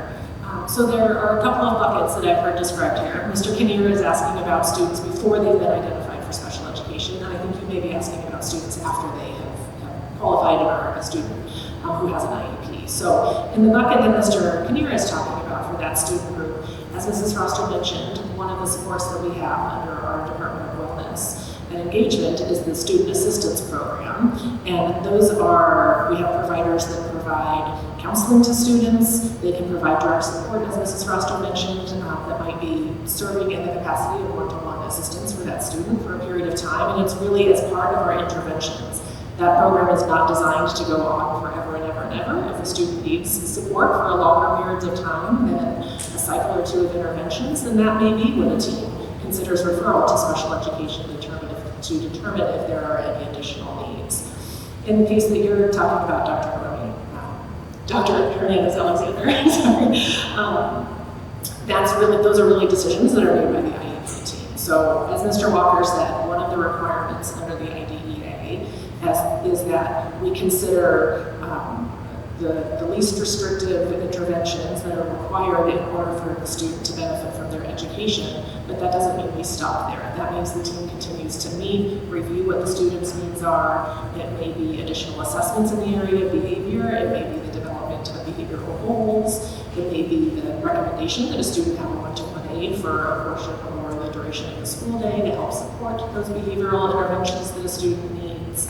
While also then having the supports in place to make sure that the classroom environment is designed to help meet the needs of that student as well as the other students in the classroom. So we're really, once a child is in special education, that's part of our ongoing responsibility to be monitoring progress towards goals, monitoring progress towards their academic achievement, and then if the student is not making progress, for the IEP team to reconvene and determine if any additional supports are required. Okay, so my question was supports for the support team. So the teachers, the specialists, what kind of supports do we have for them? So I remember the first part of your question, you asked about an inclusion specialist. The question of why there's just one inclusion specialist, and that's really because it's a kind of a specific group of students that person may be working with. The teachers on campus, the resource specialist teachers, are very often the people who provide supports to students who are in general education and may just receive some pull-out services or some push-in services. But occasionally we have students that may have a higher level of need for curriculum modification or for some behavioral supports and trainings to be in place, and that may be when the inclusion specialist is recommended to be part of that student's IEP. For the rest of our providers, we do within our department, each of our program specialists oversees one of our groups of providers, and we offer training and professional development to the providers. We have what we call job-like meetings, where we bring everybody together to make sure that everybody has access to updated evidence-based practices and the best strategies that we should be using with students. And then we're always working with our staffing committee and with cabinet to be looking at our staffing levels and to determine if we need to make any adjustments to the amount of staff that we have. Over the last 2 years, we've actually increased the number of SLPs in our district by, I think it's around 18 SLPs. And this is the time of year now when we're looking ahead for next year's staffing to see if we need to continue adjusting that level. Thank you. Thank you for answering our questions. Okay, thank you. So, next we're going to be looking at, we talked about all the ways that students become eligible for special education, but now, once you have an IEP, what does that look like in terms of program monitoring and data, and how the federal government and the state ensures that we are doing the work that we need to do. So, what you're seeing here on the first slide is, the federal government, the IDEA is a federal education law. So it's a federal statute, and it's the responsibility of each state to then set the targets that we monitor for the students with disabilities within our jurisdiction. The way the CDE has decided to do that is that they have developed the California Statewide Performance Plan as its method of monitoring each local agency's progress, local educational agency's progress. And then each LEA is responsible for monitoring and reporting our progress towards each of the performance plan indicators to the CDE. So the two charts that we see here highlight our compliance and performance indicators that the CDE has developed to monitor our progress towards those federal targets. On the left side, you will see our compliance indicators, and on the right side, you will see our performance indicators. In addition to the indicators you see listed, there is one additional measure that the CDE monitors, which is the number of initial, annual, and triennial IEPs that are held on time. And in this case, the standard is that all of those meetings within the school district should be held on time, and just one overdue IEP is considered a compliance. So the first indicator that we are going to review is a term that I'm sure you've heard. I think I've probably used it here tonight, but we'll go a little bit more in depth into it, is the term least restrictive environment. So as you recall from one of the previous slides on the continuum of placement options, placements in general education on the left side of the screen are considered the least restrictive environment, and placements outside of general education are considered the most restrictive. That's on the right side of the screen.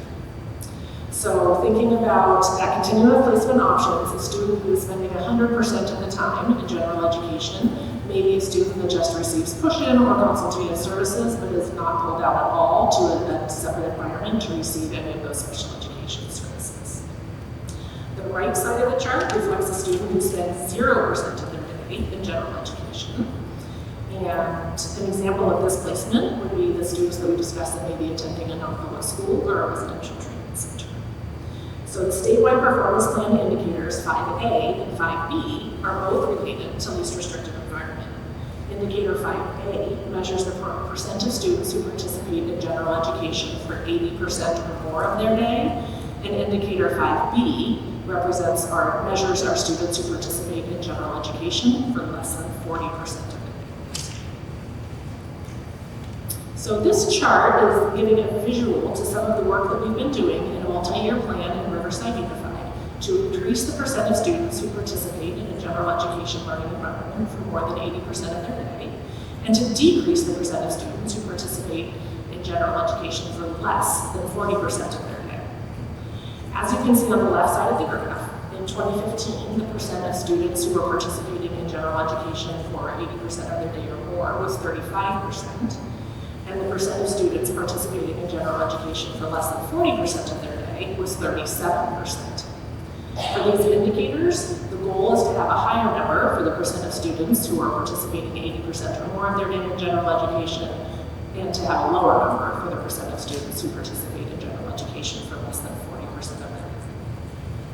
As you can see, although we're not yet meeting the California State Performance Plan target for these indicators, RUSD has made steady progress over the last 10 years towards meeting the target set by the CDE. The flags on the right represent the percentages reported to RUSD in our annual determination letter that is provided to each LEA in February of each year. So you'll notice that those targets are reflective of the 24-25 school school year, we will receive the CDE's monitoring on our 25-26 progress until February of next year. But I do want to report that the target that the CDE has set for the 25-26 school year is for 70% of students to participate in general education for more than 80% of their day, and for 12% of students to participate in general education for less than 40% of their day. The next indicator that I would like for us to be able to review is the performance of students with disabilities on indicator 3, which is statewide assessments on the California measurement.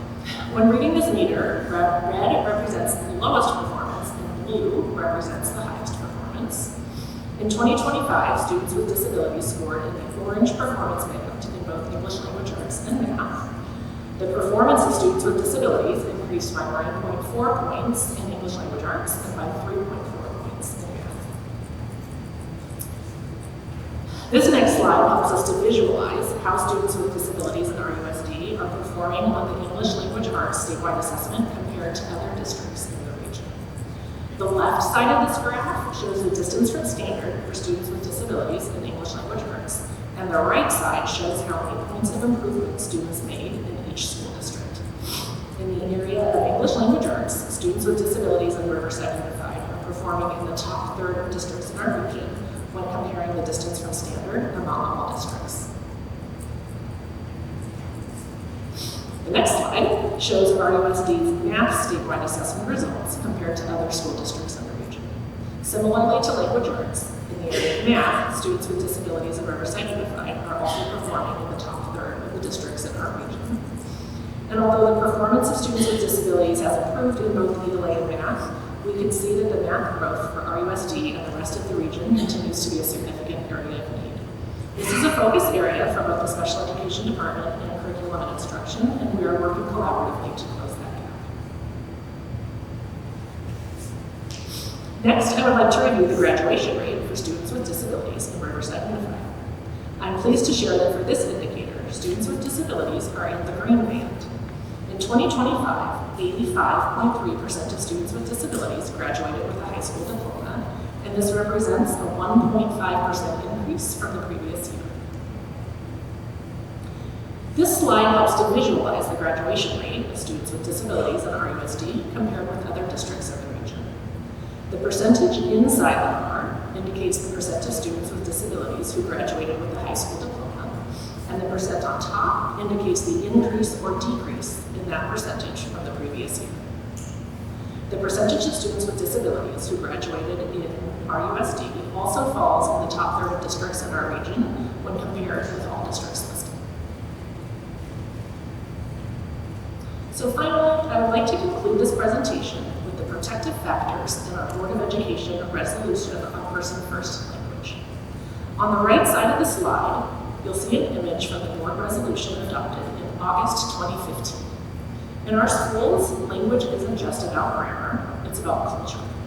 When we use person-first language, we mention the person before the disability, and this simple shift changes how we see, teach, and value our students. This is an important reminder that all students are general education students, with some requiring additional services through an individualized education program to support their unique learning needs. That leads me to the graphic on the left side of the screen, which you may recall from previous presentations on multi-tiered systems of supports and well-being in Riverside Unified. This graphic contains the 6 protective factors that help students cope with adverse childhood experiences. I'm ending the presentation with this slide because these 6 protective factors and the use of person-first language, while important for all students, are of paramount importance for our students with disabilities, who have a heightened need for predictability and safety and to be seen as more than their disability. When a school culture adopts person-first language, it sends a signal that every student belongs. So I'd like to thank Dr. Yamas and the Board of Education for this opportunity to share policy, procedure, and law related to the provision of special education services and the outcomes of students with IEPs attending school at Riverside Unified. I don't know if there's any questions about our last section that we reviewed. Thank you. Is it safe to say generally the least getting students into mainstream classes, is that generally associated with better academic outcomes? That's definitely what the research tells us, is that by being educated in an environment that's with your general education peers, that's where students are most likely to have the most benefit from their education, and that is what we are seeing in our data and understanding effect as well. I know we discussed it earlier, and I don't want to say we're going to push kids into mainstream classes. We're not ready for that. But that's the goal. And are we working to adapt mainstream classes for this push? And is there So I'm actually going to shift a little bit on the perspective of thinking about students participating in general education, because it's actually the requirement under the law that we begin with the consideration of placement in general education, and we have to determine why a student is unable to participate in the general ed environment. And I used a term called harmful effects earlier, and that's really because the team has to consider, are there going to be any harmful effects to the student to pull them out of that general education learning environment. So rather than thinking about, is a student ready to be in general education, it is the responsibility of the AP teams to have a discussion with the students starting in general education, and then discuss why they are unable to participate in the learning environment. And if a student, we kind of discussed earlier, if a student is aggressive or violent or eloping, it's just not dangerous, or it's dangerous for the teacher or for other students, does that qualify as a reason to have them out of a mainstream class? So those decisions are made by the IEP team. I do want to share with the Board of Education that we have done some research on the number of incidents of students who have behavior in the classrooms, and that has been a significant decrease between the 2024 school year and the 2025 school year, including for students with disabilities. I think that's reflective of the work we've been doing with our multi-tiered systems of supports, and really making sure that the classroom environments are designed to meet the needs of all students. And as Mr. Walker said, that may be students without an unidentified disability as well. They may be students who have some other kind of trauma, or who may have a need that doesn't qualify them for special education services, but that still requires a very supportive classroom environment. Well, that's great to hear. As a whole, we're decreasing. Each individual incident is challenging and difficult for that teacher environment, but at a systems level, it sounds like we have the right things in place to reduce those incidences. Yes, and I can also share with you, while we do consider the continuum of placement options, it's not like it's a requirement under the law that you have to move through each of those types of classrooms or learning environments. So if we're at an initial IEP, we have determined that a student needs more supports that can be provided in general education, the team is able to make that determination. You don't have to move through 100% of the time and then go to 80% and then go to 60%. The team can really make that decision based on what the student's needs are and what information was determined during the evaluation. Thank you. Thank you, Dr. Hernandez-Alexander. I just wanted to thank you and your team for the presentation. One thing I noticed specifically about how the data was presented, that was very clear from a visual perspective, so easy for us to understand, hopefully easy for the public to understand, so good job on that. If we can go back to the slide, the two line graphs that show the percentage of students over time that are 80%, and yes, that one. So you said that the target was, on this slide is 67, I think you said for this year it's 80. How are those, 70. So how are those targets determined, and are they realistic? So the CDE sets the targets. I do not have the information right now on how they set the target. And in terms of it being realistic, I think it is realistic for us to expect that we have learning environments designed to meet the needs of all students.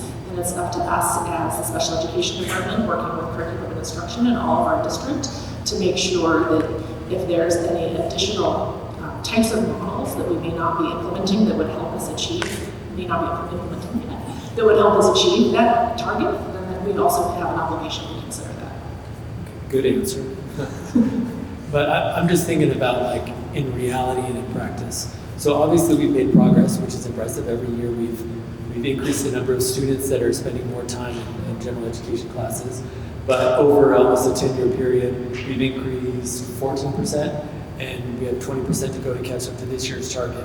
So when I say realistic, is there any other districts meeting these CV targets? And if so, what practices are they implementing in their districts that may be different than ours? Thank you. There are districts that are meeting this target.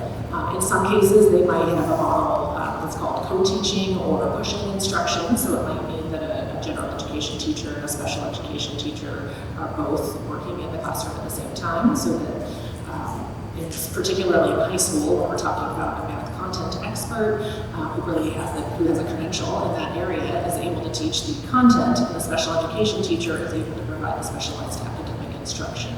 We do actually have a pilot happening right now at 2 of our high schools in Math 1 in a pushing model, and we're seeing very good results. It's a small cohort of students, or it's our first year, it's a small cohort of students, but we are seeing very good outcomes from the students in that class. Some districts also have something called a learning center model. That's typically more at the elementary level, where instead of it being kind of the pull-out basis for the provision of resource specialists program services, it may be that students are able to kind of rotate through the learning center in different subject areas as needed based on their individual needs. And it's a special education environment, but it provides a little more fluidity in how the students may move in and out of the special education and general education environment. And how long do we plan on running those pilot programs before we decide if we're going to expand them?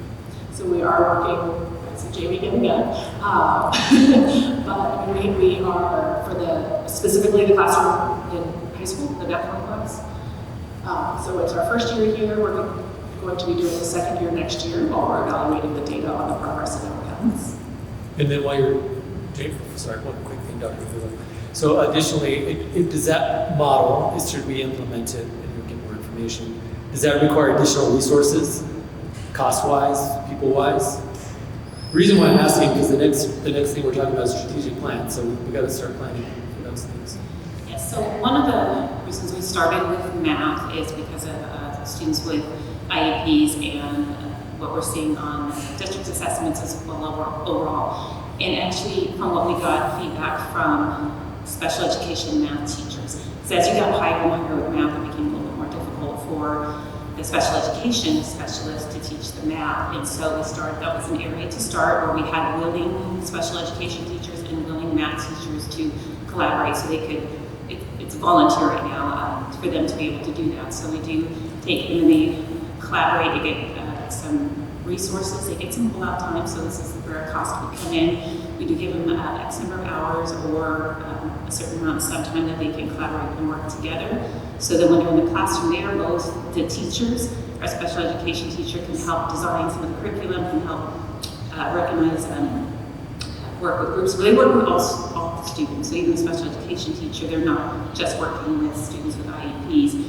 They're helping with the lesson planning, they're helping do the co-teaching with that. So we have seen a lot of success. It is a smaller cohort, but comparatively, I believe on the in-rise assessments, we're seeing 40% at mastery versus in the special education math classes, I believe it's 16 to 18%. So the students are getting the math because we have a credentialed math teacher in there. So next year we are continuing with math 1 only because we started late in identifying the students because we were fully transparent with the parents and recommending students go into the class, but it wasn't required. We still have special education math. So we just had a smaller cohort. So we're going to do it next year with a larger cohort of the same Math 1 pull out at the 2 high schools that we have it, so we can collect more data and then possibly expand out.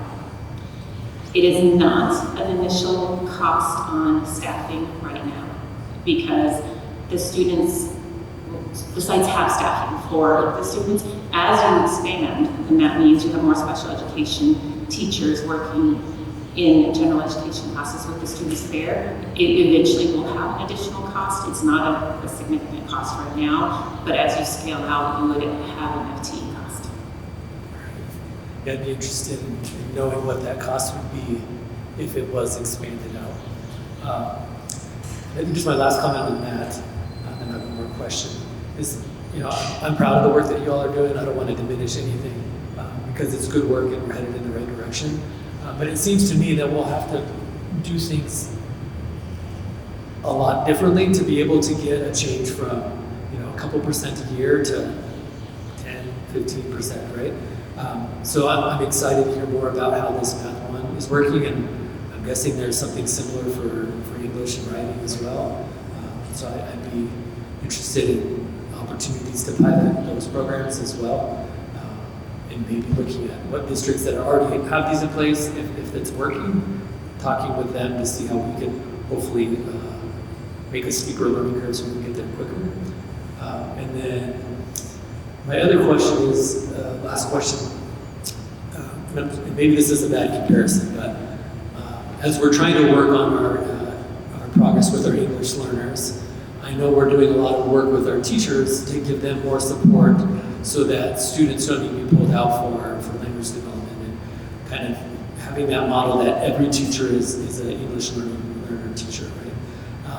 And it seems like that same philosophy would apply to our special education teachers, especially if we're trying to make all of our special education students in general ed. So with that, is there professional learning opportunities for our teachers, and maybe changing the language that we have, so teachers understand that responsibility, and that we equip them with the tools and experience necessary?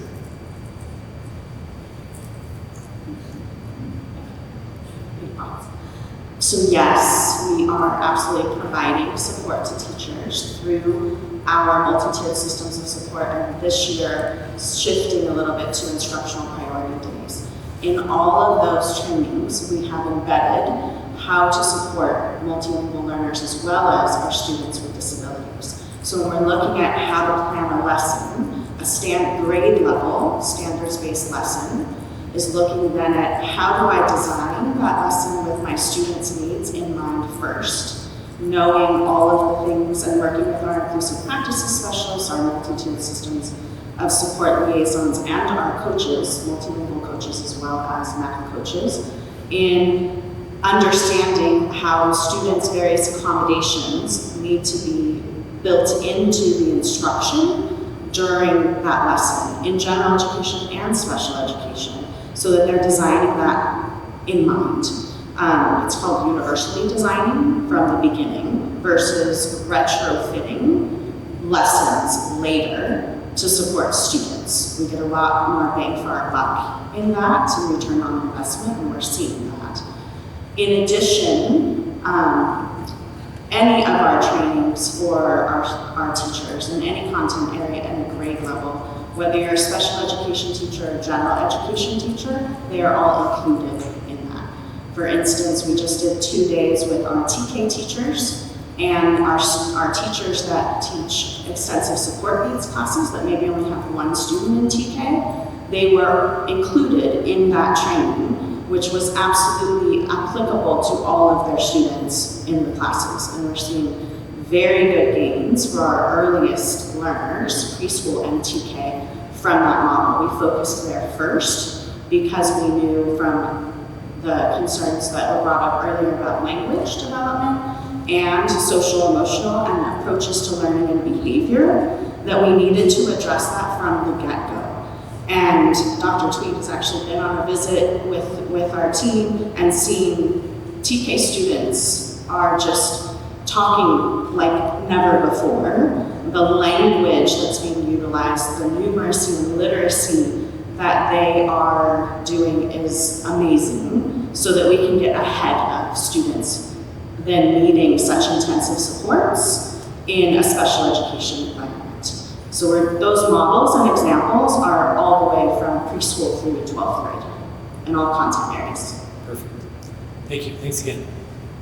I actually wanted to say 2 more things in response to your question about professional learning as well as about our indicators. So in addition to everything that Mrs. Frosto shared, we also have 2 teachers on special assignment who are assigned to make sure that they're part of the bridge between the special education department and the general education department. So we have one that focuses on elementary, one that focuses on secondary. So when we're planning all of that professional learning that is being designed for our teachers, we have the needs of all students being considered when we're planning that professional learning. Going back to our indicators, one thing that this slide doesn't actually show, because this is data that goes from 2K through 12, is there are some differences in our percentage of students in general education between 2K through 6 in elementary, in 7th and 8th grade in middle school, and in high school. And one of the trends that we're seeing is that in elementary, we actually are much closer to the target, the 80% or more target. In elementary, we're not quite as close, on less than 40% target. Whereas in secondary, whereas a period model, we have, if you're more than one period outside of general education, so if you have more than one period of special ed instruction, you no longer meet that 80% target. So that's really where we were focusing on the push-in program in middle school and high school right now, but looking to try to see where that could go. Because that would significantly help improve our percentage in the LRE, because it's just one period. So if you have a reading disability and you may need 2 periods of English language arts instruction, you're no longer counted at that 80% or more. But actually, for our percentage of students participating less than 40% of the day, that's where in high school particularly, we are doing a little bit better at that percentage. And I think it is also because of the period model. Teams are able to talk about electives that students might take, and they're in that elective for the whole period. And so we're not just looking, we do, of course, the state looks at our overall numbers, the percentage TK through 12, but we're also disaggregating that data to look at it from an individual grade age perspective to see how we can help support all ends of our continuum. I have a follow-up question. I think, go ahead. I have a follow-up question to Mr. Lee's item. The least restrictive environment is certainly a concept we all believe in. There's absolutely no question about how important that is. But equally important is the achievement of students in that least restrictive environment. So when you show us a slide like that shows participation in least restrictive environment, but I don't see a slide with how successful our students are in that least restrictive environment. That concerns me. I'm not saying that they're not successful, but I don't see I don't see the achievement piece that I think is a must to go along with this set of data. To look at one without the other is challenging for me. That is something that we're working on with our research, assessment, and evaluation department. The way in the world of special education, the CDE with the federal government has determined these targets of the 80% and 40%, but that's not necessarily how any other data in the district is reported. And so we are working to see what kind of reports we're able to pull that is responsive to the information that you're asking for so that we can narrow down to that data. Then let's make a note that would be a great part of our strategic plan, to look at data that would help lead the board to make decisions that are best for improving the achievement of all of our kids. And thanks for your comment about disaggregating the data, that all too often, and I know people accuse me of getting in the weeds with information. Our superintendent's smiling at me, and that's probably true. However, for the board to make good decisions, we need to see some of the disaggregated data. We need to see that this least restrictive slide is more significant at some levels than other levels, and unless that's pointed out to us, then we don't know that, and we don't know how to support you. I have other questions, but I'll let other board members talk first. Thank you, Trustee Kinnear. I'll jump in with a question. First of all, we appreciate all of the educators that give up their time and talent to help our students with special needs. It's a special vocation, and we acknowledge that. We thank you for that.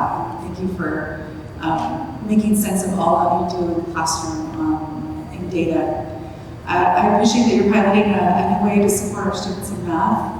Hoping to see that also with supports in English. That would be a really great next pilot. But I'd like to hear a little bit about what we're doing in secondary, about getting our kids ready for college, career, and life. What is CTE participation like for our students with special needs? Are we being successful in that area? I believe I saw the principal of Project Team in the audience at some point today. I don't know if she left. But what is that next career? What is that next step? How are we launching our students forward to be able to thrive in life? Yeah, I love that question. That's a passion of mine as well. And actually, as Ms. Jane Hutchinson and I were speaking earlier today, really talking about the work of inclusive practices specialists, that question is actually a lot of why we need to be really thinking about students spending time in the general education environment.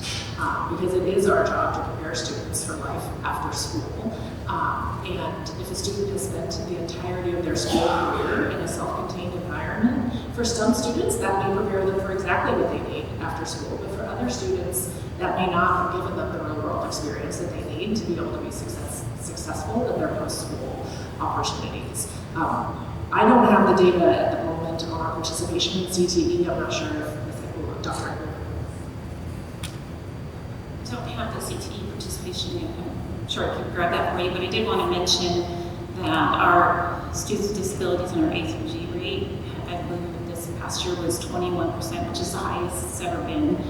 Long way to go, but still the highest it's ever been for students with IEPs, and a lot of that I think is attributed to the intentional work of our systems to make sure students have access.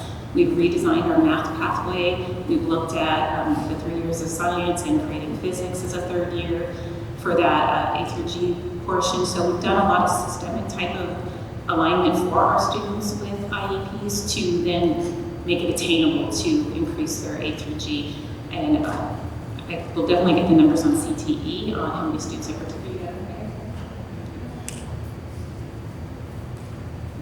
Superintendent Board, thank you for letting me come up and share some numbers. And we actually, I went back to a presentation we did in January when we came and did a CTE mid-year report.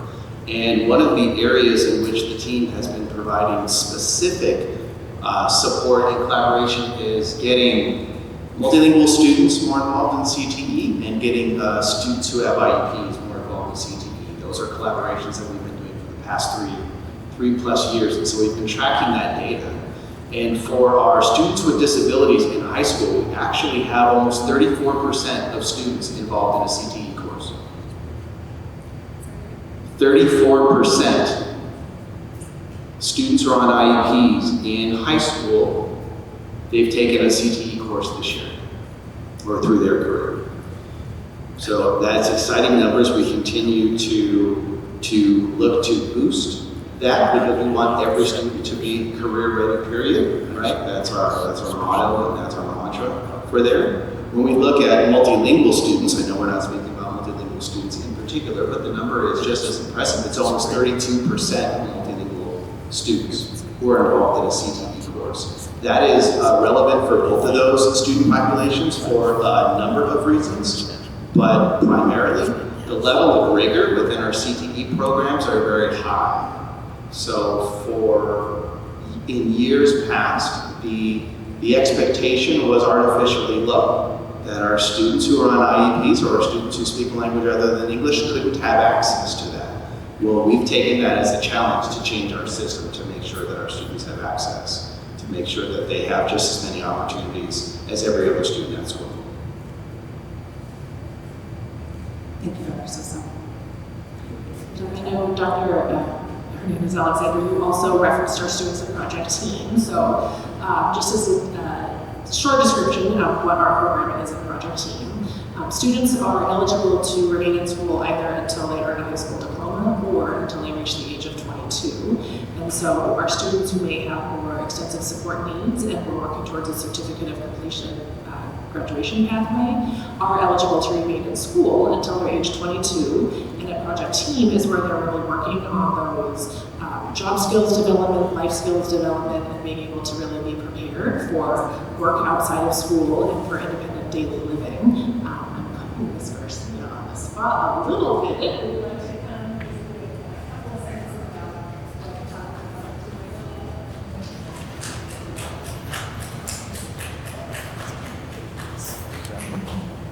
just if you could describe maybe what happens in the course of the day, so our board members will know the types of things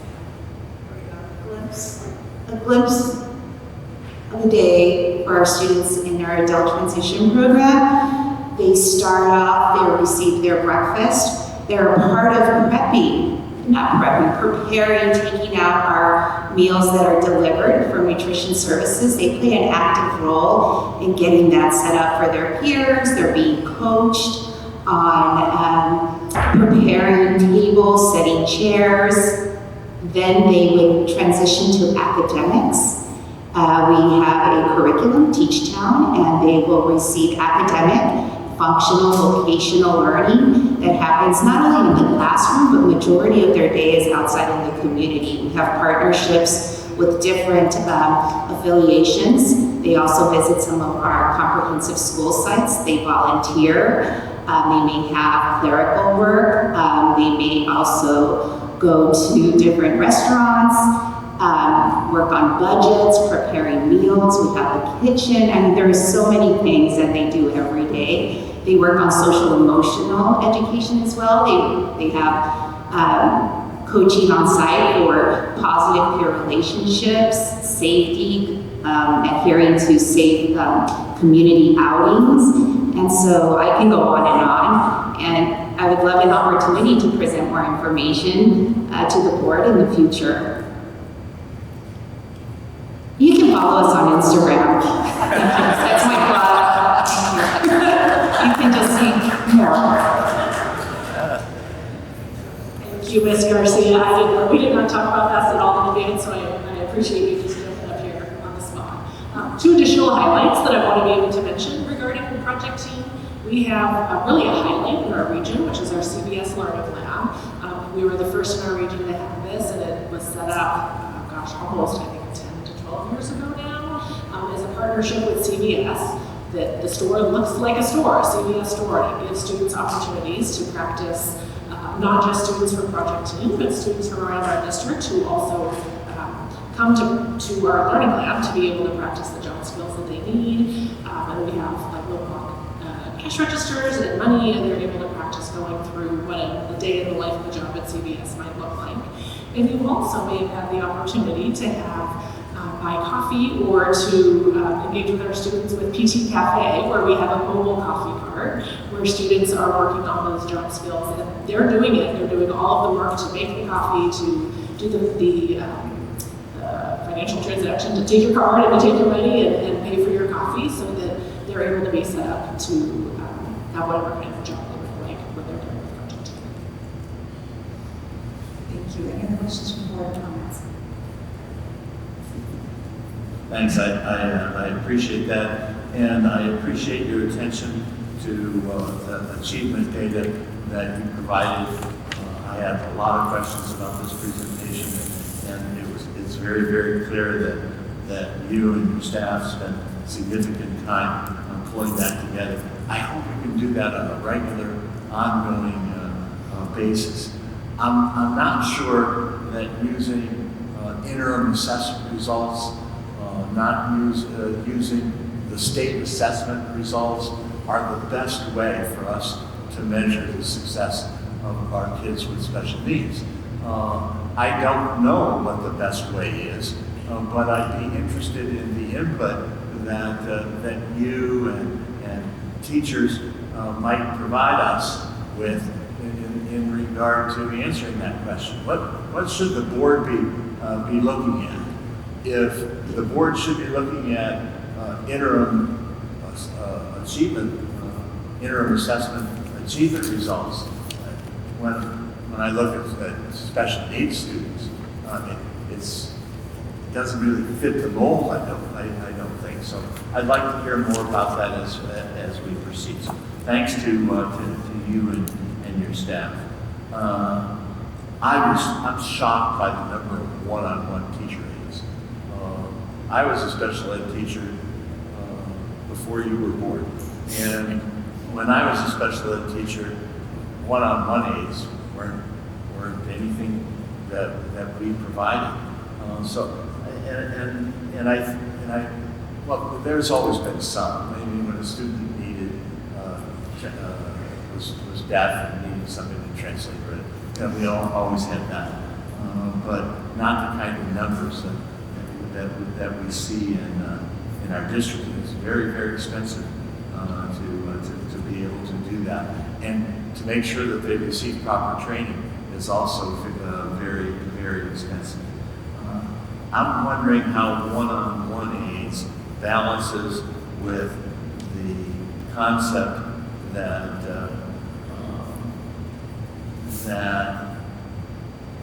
inclusion doesn't always mean at all costs to a district. So I'd like to hear dialogue, not now, but in the future about that. I also wanted to ask a question about class size. I heard from the speaker that when elementary students are mainstreamed into general education classes at the upper elementary grades, or maybe even at the lower grades, that they're not part of that racial maximum that we do. Is that speaker correct, or is that not our practice? What's our practice? At the elementary level, when students are mainstreaming in a classroom, the student is on the roster of the primary service provider, who in that case would be a special education teacher. I think the difference with secondary is that because of the way our model is set up, students are enrolled in a period of either a general education period or a special education period. We do actually have students who mainstream in secondary as well, and in most cases, those are students with extensive support needs who may not be taking an entire period of a course, but may be mainstreaming for a portion of the course. And in that case, they're still on the roster of a special education teacher, and they would not be on the roster of a general education teacher. Thank you. Thank you, Mr. Pierre. Anyone else? Yes. I just had one question. Earlier you had mentioned that levels of violence are decreasing, right? Yes. Okay, and what supports do we have for our staff who do get attacked by their students? I mean, I can't imagine that a coach coming in, I mean, like, hey, you feel better, like, that's gonna really solve the problem. And what can we do to help prevent that? So, I mean, of course, immediately, if there is a teacher who has ended up with an injury, we work with risk management and workers' comp to make sure that they're treated for the injury. We also have our wellness and engagement department that has the social and emotional supports for students, but also for staff as well, to make sure that we have some ways to be able to meet the needs of all of our teachers. And in a case where there may have been there may be some very significant behavioral challenges, that is where, as an IEP team, we may need to take some immediate measures. So some examples of what that may look like is if a student has a one-to-one aid, there have been a handful of times in the district where we may determine that a student needs more than one aid. They may need two instructional assistants to help keep them safe. We have added a second certificated teacher in the classroom to make sure that if a student is leaving the classroom, they still have a teacher of record available to them, and the rest of the class has a teacher of record available in the classroom. If all that's happening, the IEP team is continuing to meet to look to see what supports and needs that student has. There is a process that we have very rarely engaged in this district. In the time that I've been here since 2001, I can think of 2 times that we've done it. And there is a process that exists under the law that if we have made an offer to place a student in a classroom that's more supportive of their behavioral needs, and a family may not be agreeing to that, that we can ask a judge to place an emergency order, allowing us to move that student to in a temporary 45-day placement while we're continuing to work with the family. them to place the student in the environment that would be more supportive of their behavioral needs. Okay. And is it true, we heard a speaker come earlier, and they spoke about how when they would report an injury from a student, the superintendent would say, oh, well, that's a manifestation of disability, and they wouldn't really take action. I didn't hear that. I can't speak to the exact scenario that that teacher was engaged in. The term manifest of a disability is a specific term within special education, and all students can be held accountable for their behavior, including students with IEPs, and they may be suspended, but as a student is reaching closer to a 10 days of suspension, then the IEP team needs to meet to determine if the type of behavior that the student was engaging in is a result or a manifest of their disability. In terms of the workplace violence, we could do more research and get some information about it. Thank you.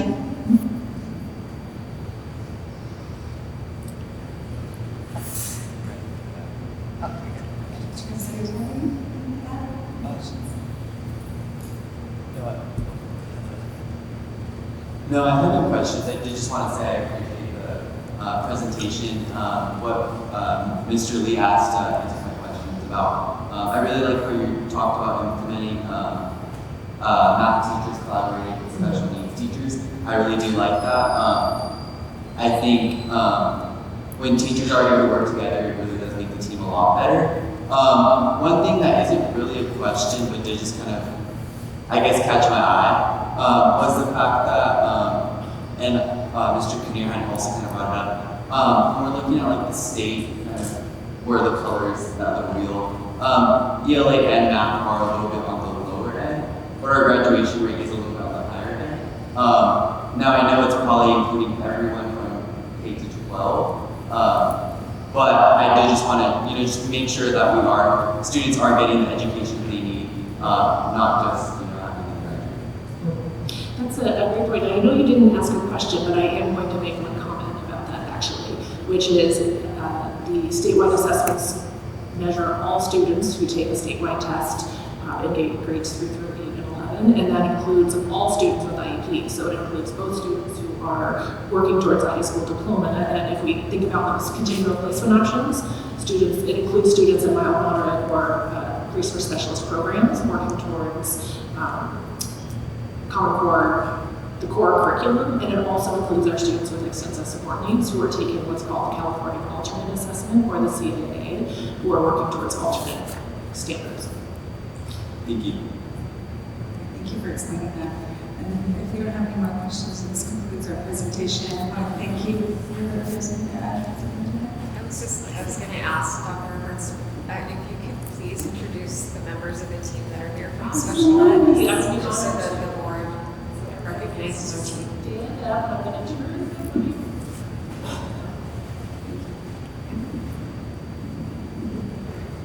Okay, so we already met Ms. Aurora Garcia, who is one of our program specialists, and she is our site administrator for Project Team. We also have Ms. Margie McDermott. She is one of our program specialists. Julie Sherman, also a program specialist. Erin Taylor, program specialist. In the back row, we have Robert Diaz, one of our 2 coordinators. Debbie Jane Hutchinson, one of our inclusive practices specialists. Angelina Ralston, who is one of our program specialists. Michael D'Amico, who is one of our 2 special education coordinators. And we have Dr. Nancy Tibbetts, who is one of our program specialists here today. And then I think Tim already addressed Mr. Clark. Thank you.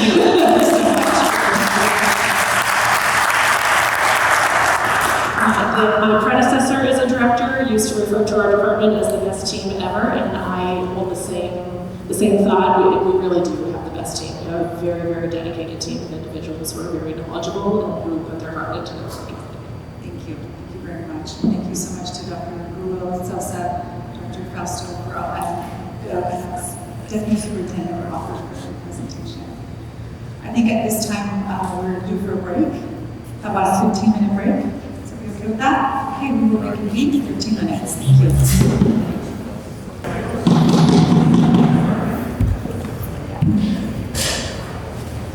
Okay, we're reconvening. Our next item, the board will participate in a strategic planning work session to discuss and create core elements of the newly developed strategic plan. Mrs. Baxter. I was really proud of you. I was just waiting for this. Say I don't know. Good evening. Thank you for having me.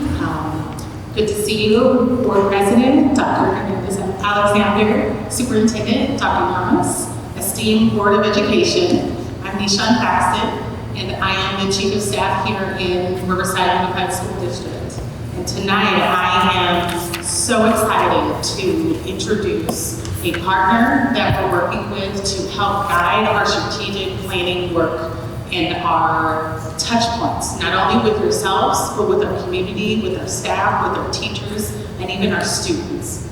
So this evening, we have Baker Tilly here, who we have contracted with to guide us and facilitate our just strategic planning process. And this plan is really going to guide our work over the next 5 years as we streamline our processes, our resources, and really just everything that we spoke about in the prior presentation as well to one vision, one goal, and actions. So without further ado, I would like to pass it on over to Andy Rose, who is the project director for Baker Tilly, as well as Mr. Al Zalinka, who is also a director for Baker Tilly. They are essentially the leads for the team, who is going to share with you where we are in the process, give an overview of the process in general, and then based on your information this evening, the work that you're going to participate in, that's going to guide how staff, students, and our community continue hearing and sharing additional feedback. So I would like to pass it on over to Annie Rose.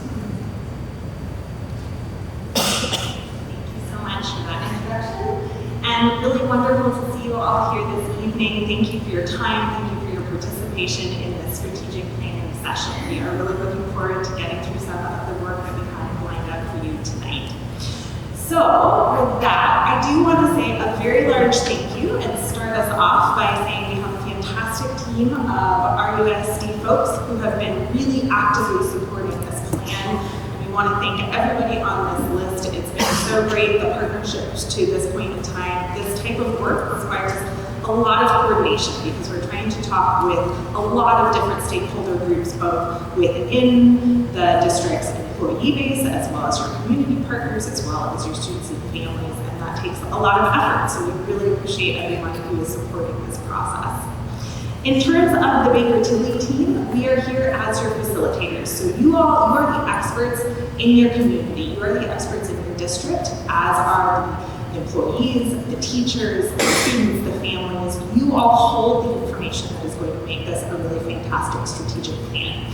Our job as your facilitators are to guide you through this process and make sure that all of the relevant voices are heard as we move through this work.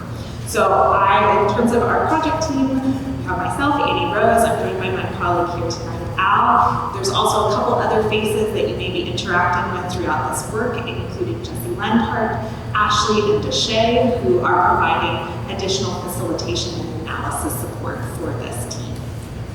In terms of what we're going to do tonight, I'm going to share a little bit of an overview of where we are in the strategic planning process, making sure everybody's on the same page there.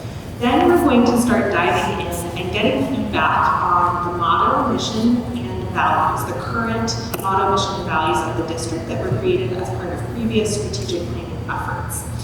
Then we're going to look at your SWOT analysis. So that's strengths, weaknesses, opportunities, and threats. And really that's just a snapshot, a summary snapshot of where is the district today. And we like to look at that snapshot before we talk about goals because we want to be aligned again around what are our strengths, what are the things that we need to be leveraging and building upon, where are the weaknesses, where are the challenges that we really need to focus in on in terms of the priorities in these next 5 years, what are the external opportunities that might present themselves to us, and what are some of those external threats that we might not be able to do anything about, but we still need to know that they exist because they may impact the work. So we're going to go through that piece, and then that's going to really feed into our discussion around strategic goals and potential priorities for the district in the next 5 years. So we've got a lot to do, and we're going to try and keep things rolling as we go. Our goal, as mentioned before, is to make sure that you have that full understanding of that strategic planning process itself, but also to gather input. This is going to be a very generative session. We're not going to be making final decisions on any points that are brought up today. We're really using this space to hear back from you all and hear from you as a full board as well in terms of where are the areas that we need to be digging into additionally as we move forward. So these are some of the meeting norms that we generally put together when we're doing this work with school district boards, with other public sector organizations.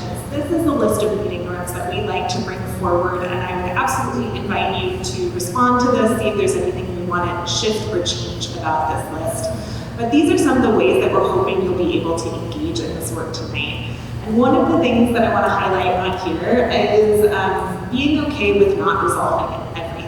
As I said, this is a generative session. We're going to be asking you for a lot of input, and there may be topics that are brought up that we don't yet have the answer to, that we don't yet know exactly how it will resolve, and that's okay because this is just one piece of this process. We will be coming back to, and we'll talk a little bit more about that in a second. But I do want to highlight that piece.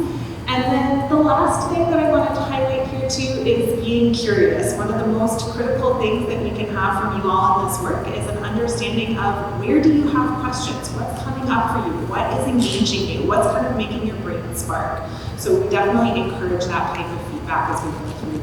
But looking at these meeting rooms, is there anything that folks would want to clarify? Does this feel comfortable for this conversation as a general set of norms? Anything you want to add or subtract?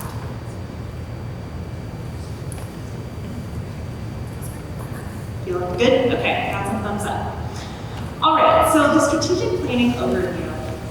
What is a strategic plan? Ideally, it is an overarching document that's going to provide direction and focus to the district that can really clarify what is our mission, why do we exist, and then what are our big picture goals that we have in place to move toward the vision of success that we have for the district, but most critically for the students within the district. When we think about student success, how are we supporting them, and how can we get even better at that job? When I was doing interviews with some of you, I think somebody mentioned that education is one of those spaces where you can always improve. There's never going to be an end date where we say, check, we've done it. This is always going to be something where we're figuring out how do we keep getting better in service of the students. This is also, though, ideally something that can be used to help you prioritize resources. Ideally, when you are having your budget discussions, when you are thinking about where are we adding new positions or new resources coming into the district, it should ideally align with the strategic plan, and the strategic plan should be a tool that you can use to say, hey, this new initiative has come up, should we do it, should we not do it? Strategic plans help you say yes to things because it shows you what your path forward is, but ideally they should also help you say no to things. When something is outside, if it does not fall within your mission, if it's not aligned with your goals and priorities. So we really want to give this to you as a tool that ideally this board can be actively using in the years to come. The other thing that I wanted to highlight in terms of background information is that strategic plans by their nature are umbrella plans. There are many, many other plans within the district that are either already created or in progress of being created. And we don't want to get in the way of any of those plans. We want to make sure that the strategic plan is the umbrella that encompasses that work, and we want to make sure that there's good alignment between the plans that you already have in place and what's showing up in the strategic plan. So that's part of our jobs as well as the facilitators, to be making sure that we're going through and understanding where is there alignment, flagging if there are areas of divergence, that type of thing. But I do want to acknowledge that there's a ton of very, very excellent planning work that is already in place that we want to be leveraging as part of this process. Together, we are going to be working with the board, with the members of your school communities to be creating this next 5-year plan. So it is meant to be looking out into the future for the next 5 years. And again, ideally, this is going to be giving you those strategic priorities and giving you a path to create that future that you wish to see. So it should both be aspirational and have a practical element to it as well. There is a lot on the slide here. I believe you do have printouts if you need to look at any of the details here, but we wanted to give you a sense of where we are in this work. And what we've done here is that these are color-coded by the different groups that we're bringing into this process as we go. So in February and March, we kicked off this work. We started with a lot of fact-finding. We did interviews and orientation meetings, focus groups, and surveys, which I'll talk a little bit more about, primarily with staff and partners. We had interviews with the board here. We also are working and are gathering actively community input via surveys and focus groups. And then this week, we are really moving into more of this work session piece. So we met with your extended cabinet earlier this week. We're now having this session. And then this is leading up to a community open house that's going to be on April 30th. And that is an open house that is open to anyone within your community. We are really hoping to see students and families and even teachers and employees across the district as well are absolutely welcome to attend that session. We really want that to be a place where people can come and share input. Then we're going to be putting together a draft based on all of those things. Here's a draft of a strategic plan that then we'll be using to iterate upon. We really want this to be a pretty cyclical process where we're going back and saying, okay, this is what we think we heard from all these critical stakeholder groups. We got that into a draft. Now we're going to bring it back to you and say, how does this line up? What are we missing? What do we need to refine as we go? So then we're going to be taking that draft plan and getting feedback from the cabinet, another board work session, more community input, as well as employee input too into this work so that we're hearing from all of the various voices that we need into this work. Then in May and June, that's when we're going to be making additional refinements to the plan and eventually bringing this back to you for adoption in June. So that's where we are in the process today. And as I mentioned, it's very important when we're doing this work that we're hearing from all of the critical voices that are going to be impacted by this work. We do not wish to be doing any planning without the people who this work will ultimately impact. And so that includes your management and staff, that includes your community stakeholders, your students and families, and obviously the board as a large part of this work as well. Some of the things that I mentioned, we've been doing that fact-finding process, and I do want to highlight that the work that you're going to see tonight is informed based on some of the information that we have gathered specifically as part of the strategic planning outreach, but we're also trying to see what other information have we already gathered at the district level to help inform this work. So you can see here, there's surveys that we are bringing in, and many of these are surveys that were not specific to the strategic planning process, but where we asked for input, and we want to use that input actively as part of this work. So those are some of the surveys you see here. We have interviews, we have focus groups with community representatives, and there's more to come in this work as well. So we have that, I think I might have said April 30th, I meant March 30th open house is coming up. And then also currently the 2026 Culture and Climate Survey is actively waiting on that data, so that data, once it arrives, will also be incorporated into this work. So when we talk about a strategic plan, there's a bunch of different kind of formats that we can use, but at the heart of it, these are the elements that we would expect to see in a strategic plan. So at the top of this pyramid, we think of this as kind of a cascading model, where we want to start with, in this case, your motto, your mission, and your values. What are those foundational statements that we need to be aligned around? Because then we're going to be using those principles as the framework for the rest of the plan, where we can say, okay, if we have a goal area that's coming up, a potential strategic goal, something that we want for the future, is it actually aligned with our mission? Is it in alignment with our values? So again, thinking of this as how are we building that decision-making framework? From the motto, mission, and values, then we look at goals. And those are those very broad, long-term outcomes. Those are kind of the different buckets of work that we want to focus in on. And then under each goal, we'll have a set of more specific objectives and more specific action items under each of those objectives. So saying, okay, this is our goal, but what are the more specific things that we need to be doing in order to achieve that goal? And then what are all those very specific activities that will need to be carried out in order to hit that objective?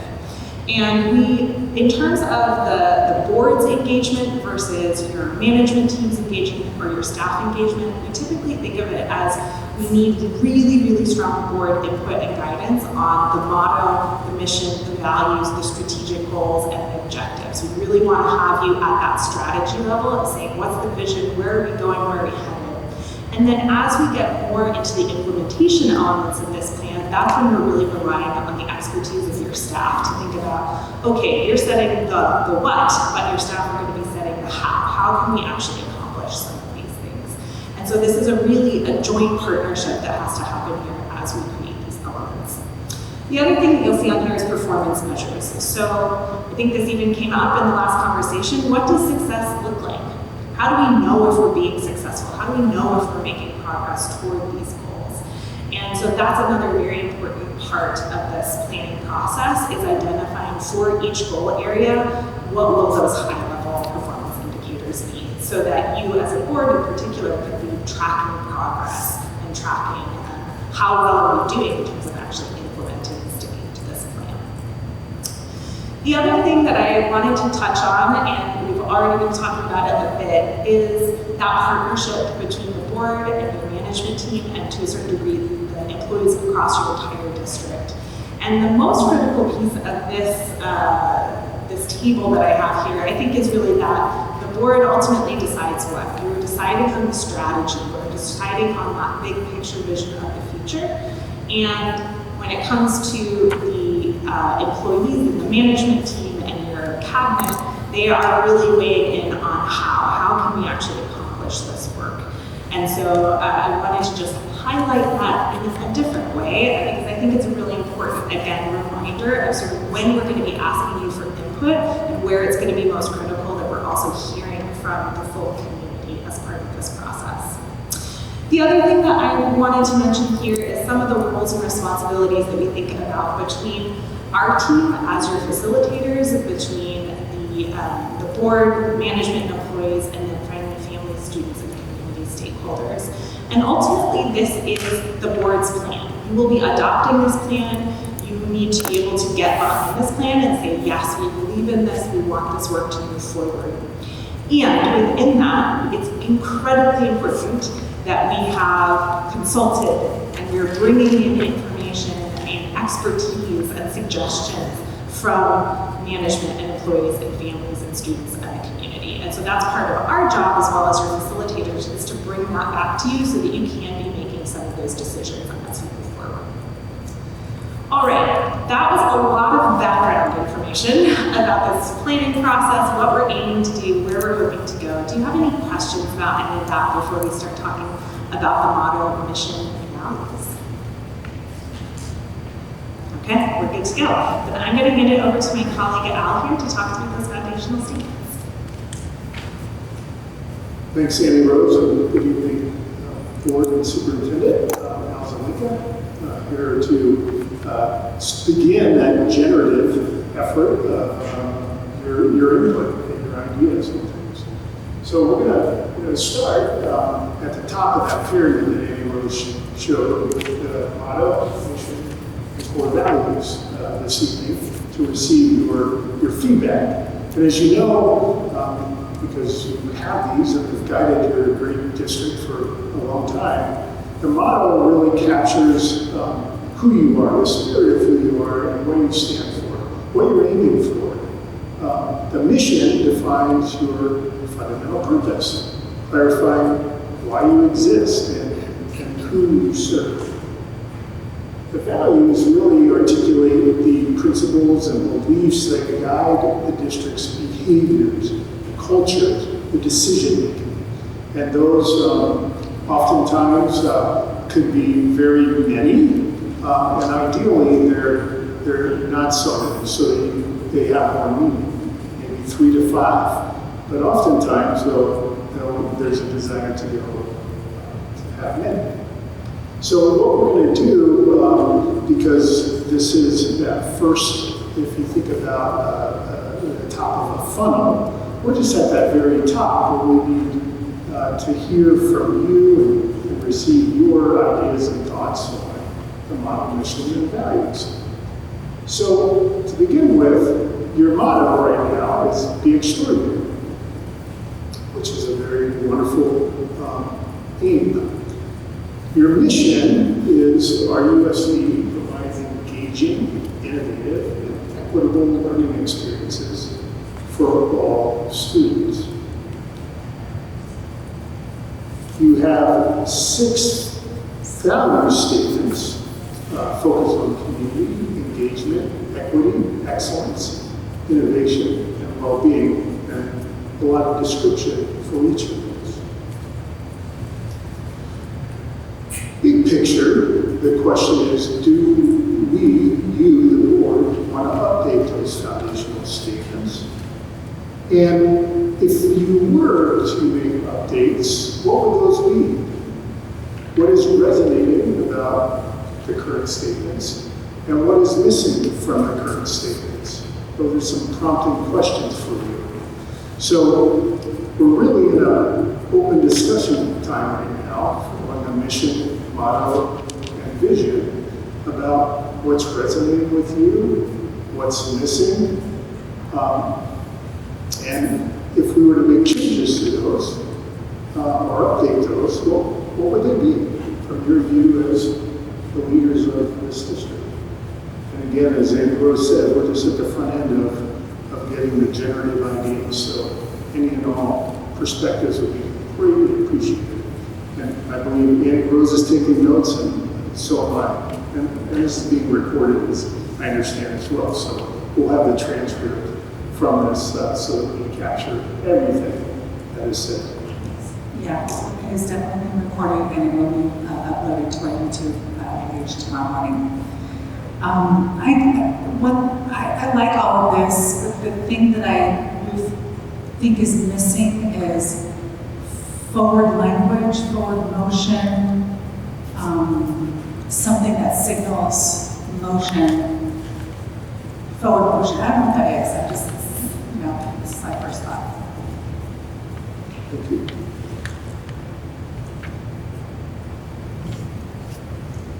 Other thoughts?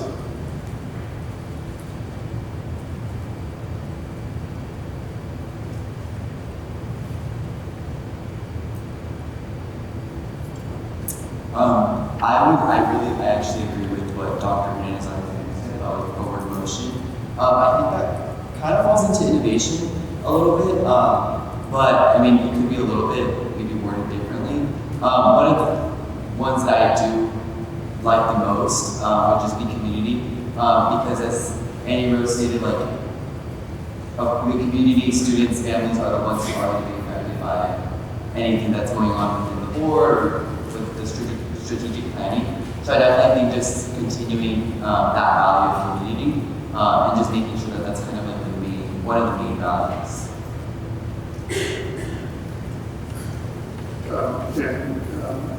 And focused on the students and the family and the community as explicit parts of community. I do like these. I do, question whether we're accomplishing some of these, but I think we can increase the community ones to include our parents and other family members with our students and work on that to strengthen the partnership between, the schools and the families that we serve.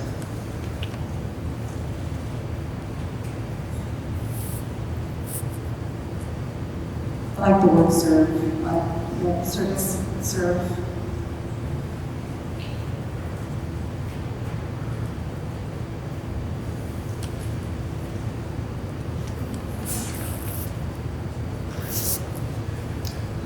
Right. So I'm the old guy on the board, so I'll give a little historical context here. I think maybe Kylie or Tim can remind me of when we came up with the motto, mission, and core values, but I want to say it was like 7 years ago, maybe? Was it? Somewhere. It was when Dr. Benson. Yeah, somewhere in that range. And we had like a whole workshop, community input, meetings, stakeholders, just around these foundational statements, separate from any kind of strategic plan. So I'm not saying that we you shouldn't do that. But to me, they're two distinct things that require discussion almost separately. Because to me, if you're gonna change your foundational statements, that sets the tone on what your strategic plan is going to be. So I'm guessing that's probably why you have this first, right? So I don't want to sound like the curmudgeon, but it's like, it seems a little haphazard to me to start wordsmithing mission, motto, and values in a brief conversation. I do think that they could all be updated because obviously lots has changed over the last 7-8 years, and everybody on the board is different except for me. And I think our challenges are much different than they were. I think in principle, the values and the mission is not much different, but I think how we address those challenges could be articulated differently, especially in the foundational statements. And just reflecting on what Trustee Vickers and Trustee Alexander shared about forward thinking, to me it's that, but it's more like outcome and expectations, right? So if you go through Riverside Unified, what is the outcome that you should expect? And I don't know that our mission articulates that. I think it shares maybe what the experience is in terms of maybe some of the feelings that you'll get, but it doesn't share like where you're going to be at the end. So I feel like that would be a positive addition. And then maybe making the foundation statements, I know they're supposed to be kind of general in nature, but maybe having some more specificity in regards to stakeholders and like specifically like on engagement, like who is it we're trying to engage and how are we trying to engage them? Same thing with community, who's our community and how are we trying to engage them and invite them into participating? So in general, that's my thoughts, but I like the motto. Once you have a motto, unless, I don't know why you would change it, like think about all the big brands. Big brands keep their branding the same for a reason. I hear people say the word extraordinary all the time when they're talking about RUSD, so I don't know that I would be too excited about changing that, but having a broader discussion about our mission and if we can update that to reflect the current board's direction and maybe getting some input from specifically our staff and our educators, what they think about that mission and how they think we've lived in that mission over the last 7-8 years would be good feedback for me to see how we could make any improvements to it. Thank you. I was good with most of the statements and everything that we have here. Only thing it's kind of redundant, the mission. This is engaging, innovative, and equitable, and those are our values as well. So I think we're communicating the same thing twice. So I see those, maybe to Mr. Lee's point, having a more concrete mission as opposed to what's in there now. Thank you.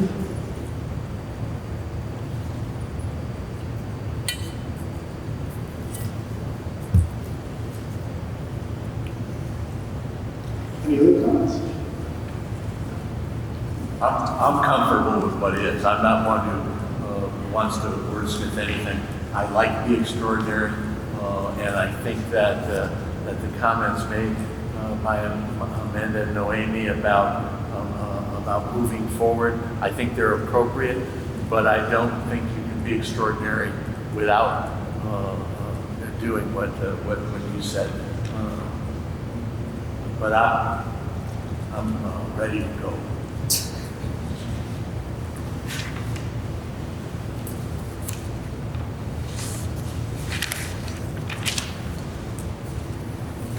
Any final comments before we move on? The next section. Right now, we're just having a conversation about motivation, right? And values. And values.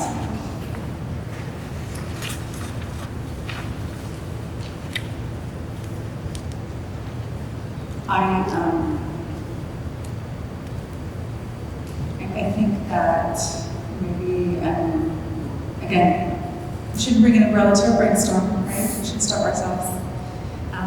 So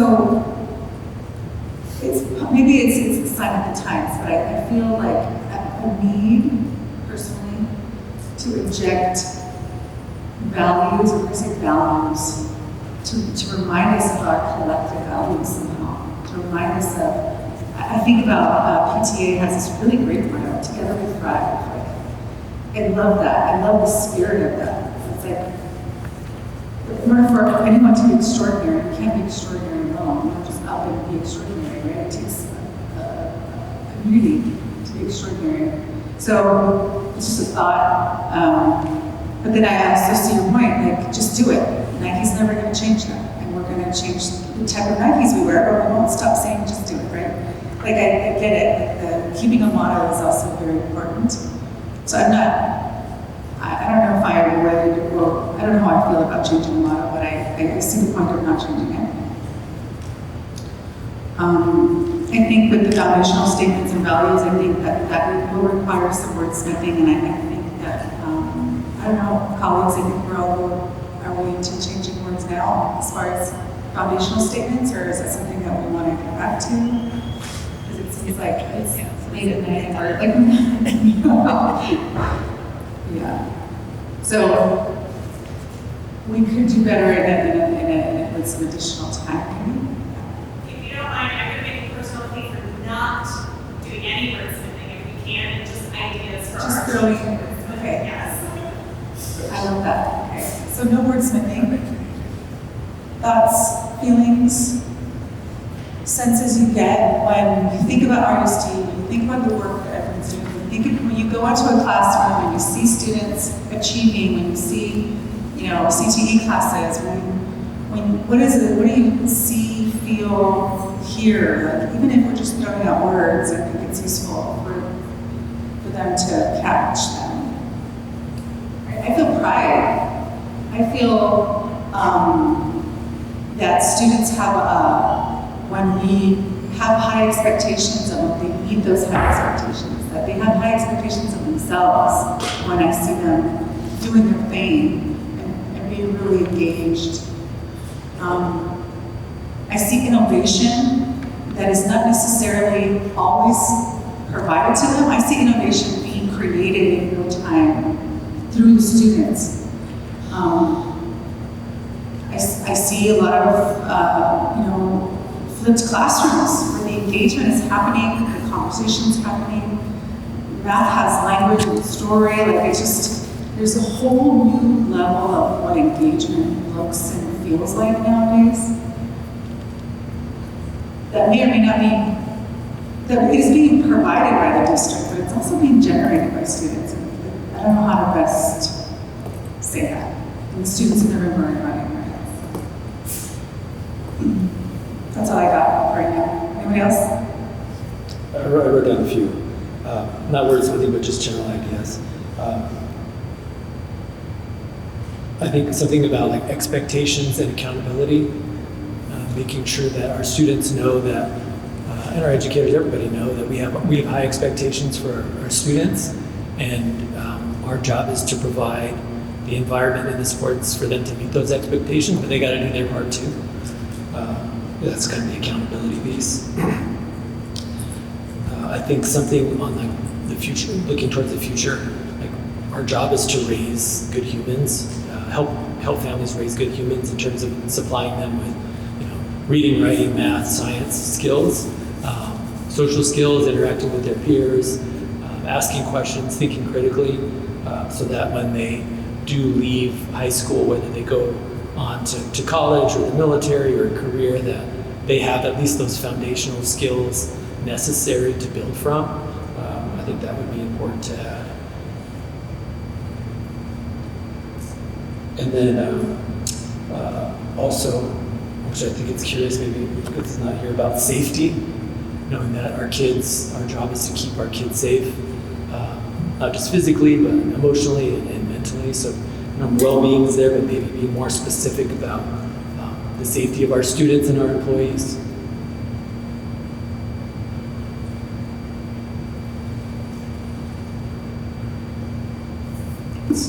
That's my notes.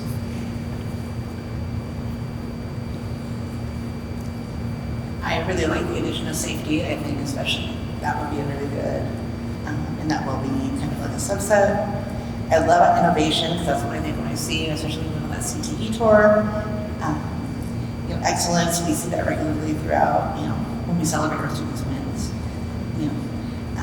Community, just again, trying to broaden that statement to include building bridges with parents, or whoever's taking care of the child, and, our community partners to really work more together somehow, bringing that in. I know Dr. Jones is working on that, but really engaging them in partnerships to show that it takes a community, this is that saying, it takes a community to raise the kids. So let's get the whole community involved. I don't know how we operationalize that, but that's what I got. I think you're right, and we are working actively on operationalizing what it is to be the bridge, right? And I think bridging is what I've heard you say.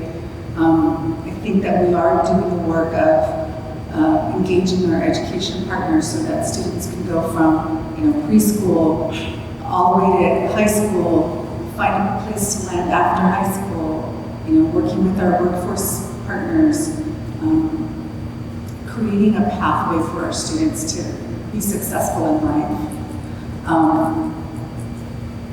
But how do we put that in language that lights up the mission values? I think that is something that we're actively doing. I think it would be really good to include it in our values as to how we're doing it. I'm not sure that's articulated or how we but something to the effect of perseverance. Our educators are committed and dedicated to the students. We teach students with grit and I think it's good. And the perseverance to strive and grow. Along that line that we're all in on this, and that we want to that this community is committed to the success, not just perseverance of the educators, but of our expectation of students to have that skill set or to develop that skill set.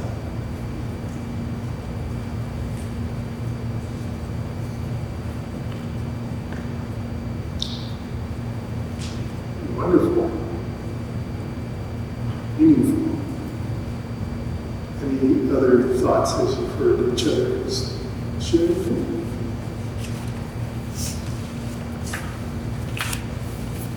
I just think of a couple of words to add.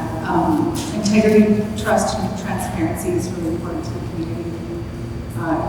Families entrust their children with educators all day to the district that we have their best interest in mind. That we're doing everything we do is with their safety in mind.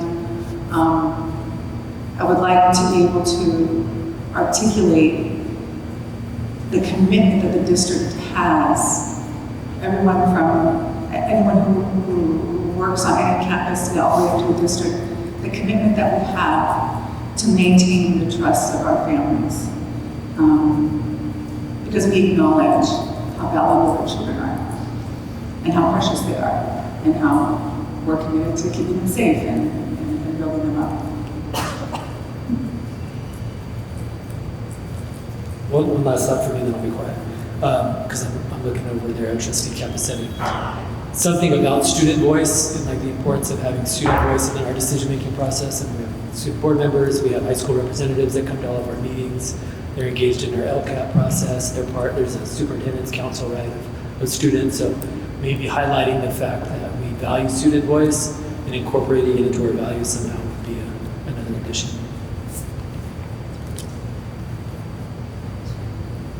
Sorry, can I add to that? I actually really like that. Actually, thank you for pointing that out. I do think that's really important because a lot of times, I think some students do feel a little underheard, but I think that's where they can come to some of their leaders on campus. But I think kind of having that as a foundation for the district as a whole would be very beneficial.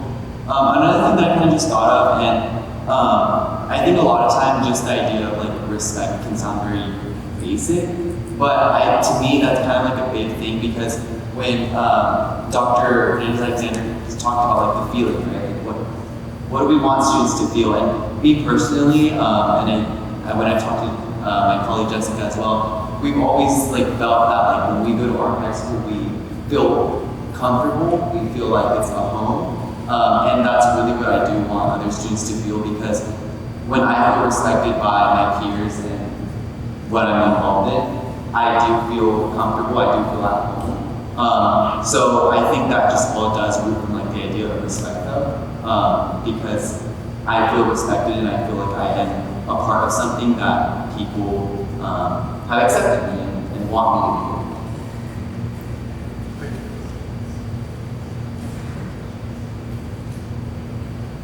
Anything else before we move on to the strengths, weaknesses, opportunities, and threats?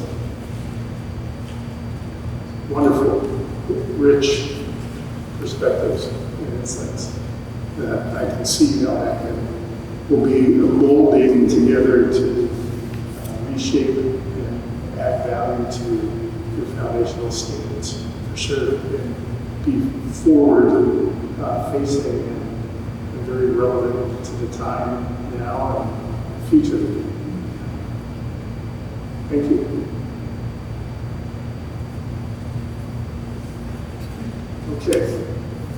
Well, I'm going to briefly go through the SWOT analysis because we're going to get you up out of your chairs and with those beautiful, colorful dots in front of you, we're going to engage you in an exercise over behind you on the flip charts.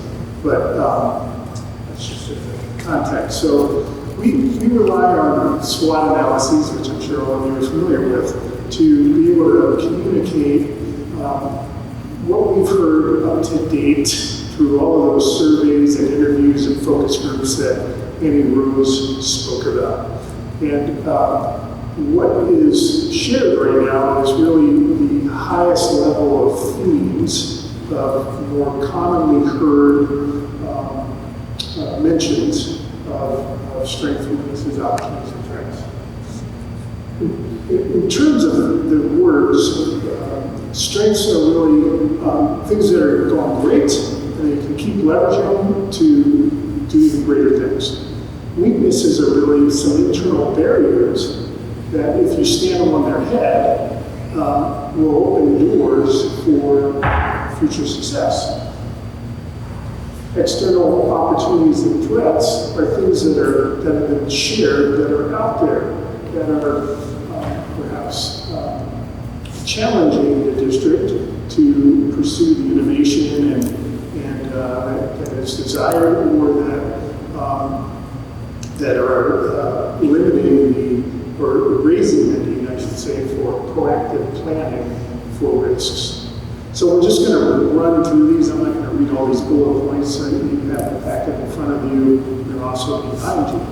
But some of the strengths are, as you've heard tonight, dedicated staff who care greatly about student success. You have a district that is viewed as an economic driver for the community. And another final one that I'll point out is just the diverse academic programs and course offerings that the district has. But there's many, many topics of strengths that are identified here.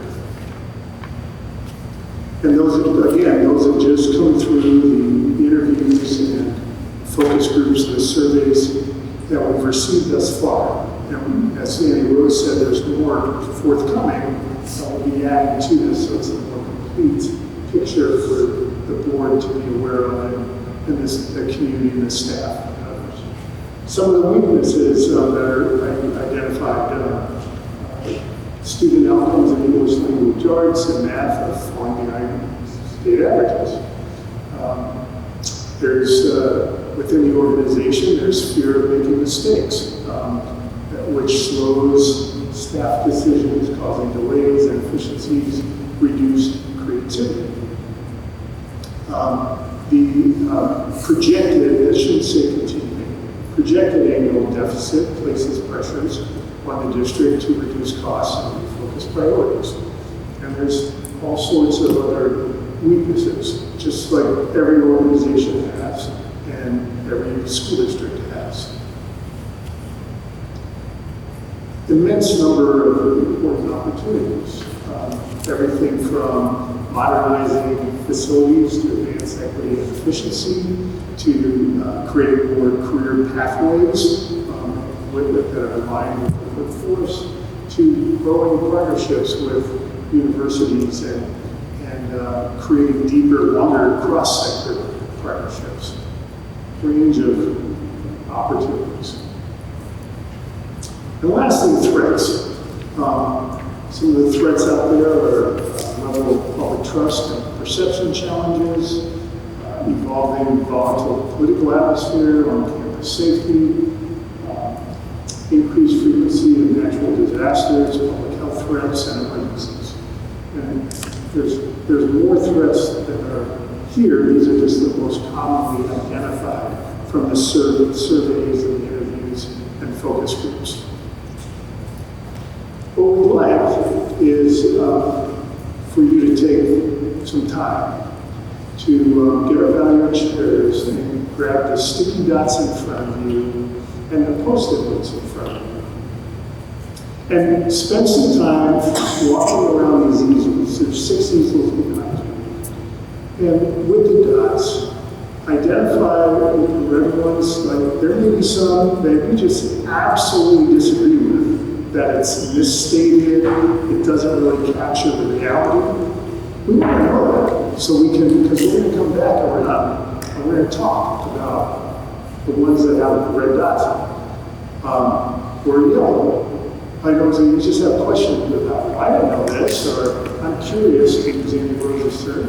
I'm curious about this, tell me more.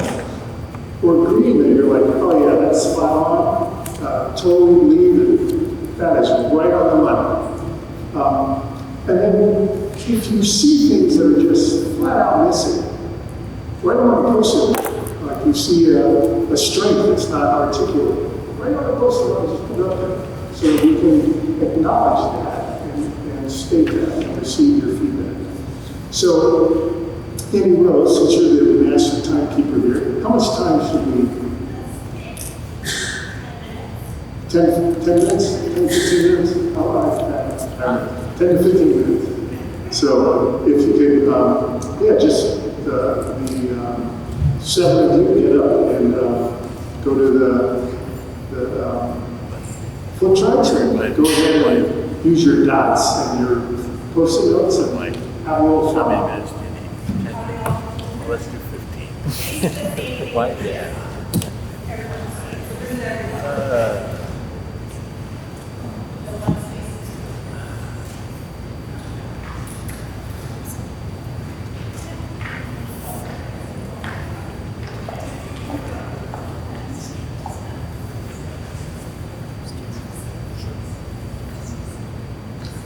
Mr. Lee, Mr. Kinnear, would you feel comfortable if we asked Jessica to participate as well? Yeah, sure. Is it okay? Great idea. Well, we can't yet because we don't have student voice as part of our values. After. We could probably get in trouble. That's good. That's good trouble. That was a great student voice. That was really powerful. He's right there. He's looking right at me.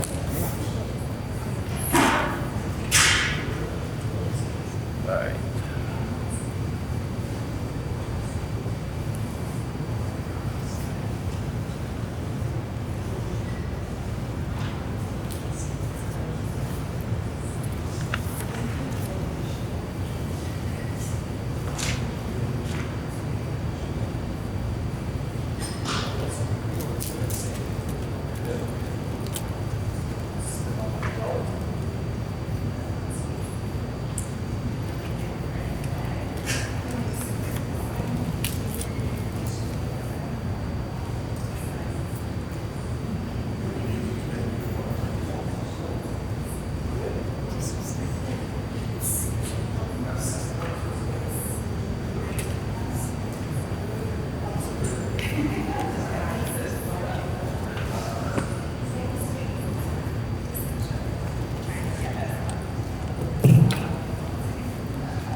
chart was different from my home.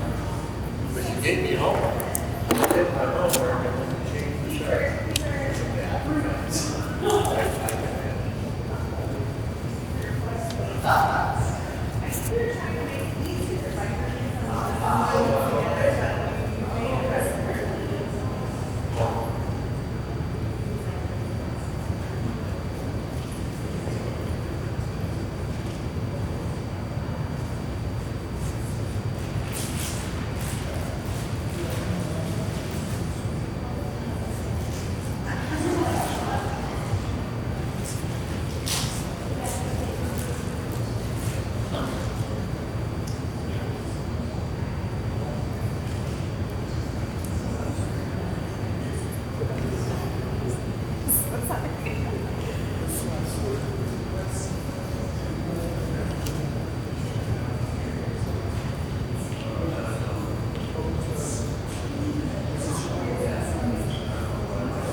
Are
you gonna make it green?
Yes, I did. There's something that's like, I don't like it. Just need like, does that make sense? Like, I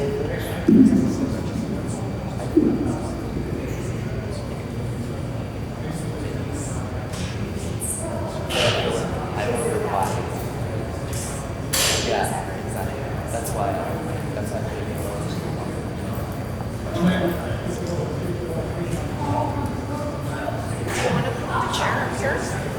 If you want me to, I have to. Like, I'd love to. Whatever you guys feel comfortable with, I would love to. I actually want to. You could,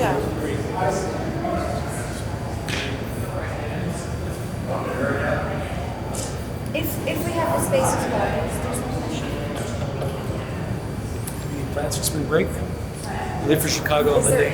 Oh, nice. Just you or the whole family? All everybody. Oh, nice. Go to a Cubs game. Okay. Nice. I like Chicago. Let me ask Tim. Tim would know. Just there might be quite a lot about what serves at a time. I did diet, yeah. I'm okay with it. not like it's a side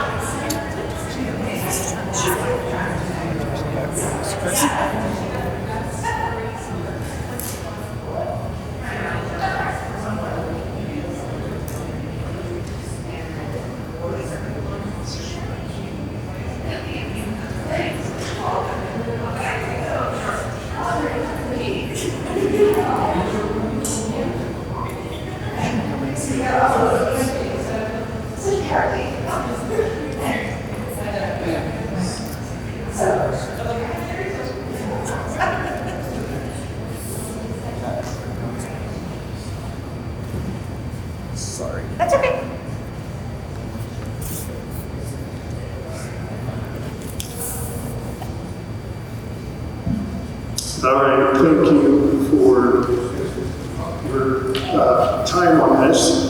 We probably have about 15 minutes for some conversation about this so that we can get you out of here at a decent time. We have a really important segment after this on goals that Andy Rose is going to walk you through. So I can't get in trouble with Andy Rose or I will never see you again. Just kidding, maybe. So your SWOT analysis in terms of strengths. Couple things, just want to share that some of the ads were summer school. I think it's ELOP, Arts, Music, Education, and PGS were ads to the strengths. One of the items that got yellow dots, green dots, and a red dot was connected and mutually respectful relationships. Students and teachers have a relationship of respect between each other, and teachers feel are respected by their peers. So it appears that there's a lot of different thoughts about that. Do we want to take a minute, just like a minute or two, and share? Anyone want to share your thoughts? I put the red dot, and I put the red dot. I think it's mostly true, but I think there's a segment of our student population that doesn't believe it to be true. And that segment of our student population are those students that I'm most concerned about, as it relates to CTE, as it relates to achievement in their courses, and the DNF rate, et cetera, et cetera. So I think it's mostly true, but it has to be for all kids, and right now it's not. I put a yellow dot because I had some of the same thoughts as Mr. Kinnear. But I think my question came from, on the strength side, you have that statement, but then on the weakness side, you have low levels of student belonging and student enthusiasm. So how could you have, they don't line up. Yeah, the tension there, or the difference there is, again, this is perspectives that we've received heretofore from people that we've interviewed or read the surveys. So there is, it's probably a situation from where you sit is what you see or what your interests are. You're seeing different things. And so I think that observation that some people are seeing enthusiasm as a strength, and others are seeing, forgive me, I'm blanking for a second, but as a threat or a weakness, I'm sorry. And so it's really, identifying those mismatches are super important because that elevates an issue that needs to be focused on. So that you identify that is really, really important. There's others as well, for sure. Anything else on this? The other one that stands out is school safety. There are 3 red dots. It says RUSD aligns with national benchmarks for school safety, and students, families, district staff, as well as teachers are rarely worried about violence at school. We've heard that, but please do share the red dots. I put a red dot there, and I don't think it's unique to RUSD. I think generally people have an elevated sense of fear from just so many things that can happen and do. So yeah, I think it's just a general fear that people have. Yeah, I put a red dot too. Not that I don't think our schools are safe. I do think they are safe, and I think we've done a lot to make our school sites more safe. But I don't know that despite all the measures that we've put in place to improve safety at our schools, it's changed the perspective of staff and students that they feel safe. I say that as a dad of 3 kids in school, and while they feel relatively safe, they still have fears of violence happening at the schools. And I've heard the same thing from employees too. The fear of being victimized is ever present, no matter how many pieces of hardware you have, or security barrier, or school resource officers, or what have you. That fear is just ever present.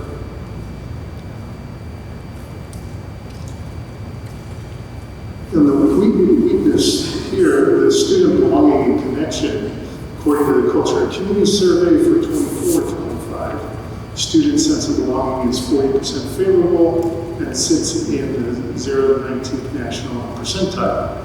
Only 26% of students reported feeling connected to adults at school, signaling a need to strengthen relationship and inclusive routines so more students feel valued and part of the community. There's a couple of yellows and a couple of red. Anyone want to share anything on that? It's okay if you don't, but if you do. I put a yellow dot because I know we ask that question, I think, on our climate survey every year. But I want to have a follow-up question. I want to know why students don't feel like they belong. Try to get out what's the thread that we can pull to try to figure out why they don't feel like they belong, why they don't have a connection to school, why they're not enthusiastic about going to school. I kind of just wanted to add to what you're saying right now. Please. Jessica and I were actually talking about it as we were up there. To an extent, we're in the 40% of we feel connected, right? Because we are involved. But I think that's why students don't feel that they can, because they're not involved. So I think if there's ways, we need to find ways to be able to promote student motivation and determination to be able to feel connected, so that number can increase. Because when we were talking about it, we were like, well, we're kind of biased, right? Because we feel connected to our teachers and we feel good, but there's that 60% that don't, which is concerning. But we do believe that it was from the root of being involved in their school.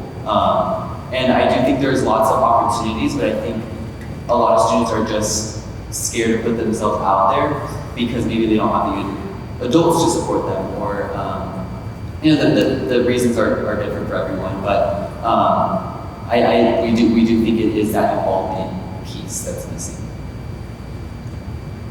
I think you're spot on, but I'll add to that, if you're not successful in school, there's not a whole lot of motivation to get involved. If you don't feel there's no connection, so I'm failing my classes, I don't feel supported, and all that. Many of these things go hand in hand with each other. They're difficult to look at. They're difficult to look at separately. But I agree. And that ties in with your respect comment. Sorry, I know I kind of crashed the party here. But yeah, actually, I do find that interesting, Mr. Pinera. I do believe, in my humble opinion, that actually academics and involvement are intertwined, and in that I believe that being involved motivates people academically. I'm sure Daniel and I can attest to that because, a lot of times, I'll be honest, I struggle with certain subjects, but what motivates me is the fact that, maybe I have to keep a certain GPA to be in certain programs, so I have to study for those tests to keep that GPA. Not only that, but the kind of leadership positions that Daniel and I are in, we have to serve as academic role models. So that motivates me to keep up with my academics. Now, somebody who isn't as involved, of course, doesn't have that level of enthusiasm, will maybe because of their academics or vice versa. I think they are intertwined, and I think that one of the reasons why it's important that we have such an emphasis on well-being is because I think that encapsulates it both. Well-being, like you said is both feeling welcome, but it's also feeling successful, which I know, that was a while ago now, but the motto, I think that the motto is compelling because it says be extraordinary, but if I may agree with Dr. Tweed, he said it's more than just be extraordinary, it's be perseverant, which I think is definitely something that is, I guess, connected to the whole, are they involved, are they academically successful? It's academic success. Thank you. And I want to point out that some of the additions that were placed on here as a weakness: data-driven decision-making, goals, objectives, and activities without measurable outcomes, and weaknesses are opportunities.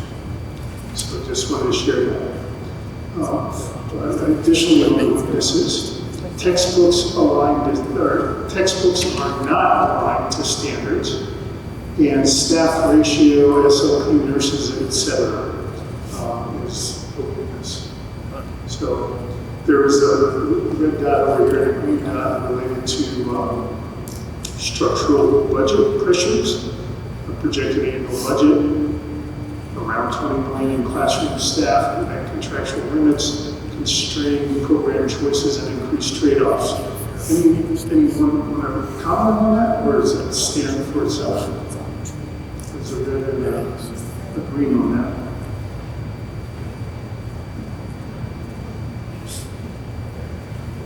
One that wasn't, I don't think it's up on your new chart, but it was on your old one, and that is a fear of making mistakes. And I think there's a somewhat of a culture of that, and that goes hand in hand with my comment about weaknesses are opportunities. We should embrace weaknesses because it means it very well should mean growth. I think those go hand in hand. Thank you. Over here on the opportunities, what's that? Those yellows and greens. I want to add that an opportunity is strategic plan and new leadership, SLP, SPD, measurable and consistent outcomes, culturally responsive arts programs, block schedules, innovative SPD strategies, DLI campus combo classes, city-county electeds partnerships. Yes, let me finish this one. Expanding dual enrollment, expanding CTE, auto aviation, CTE center. And this says yes, but emphasize safety and a think without AI first approach. AI should be supplemental. And that was regarding emerging tech and literacy. There were some yellows on here. Did anyone want to speak to any of them?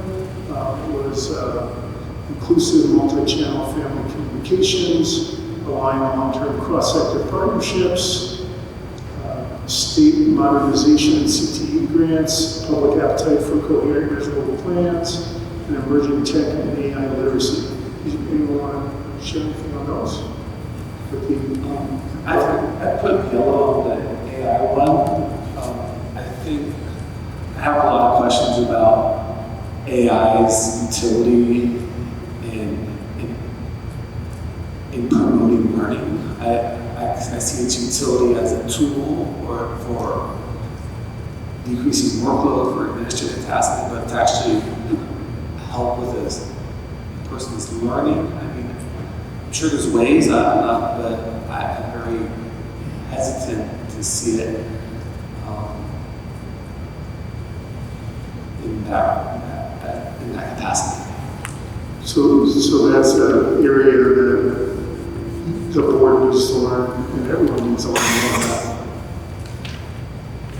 It's learning capabilities, contributions, I should say. Anything else on the opportunities? Okay.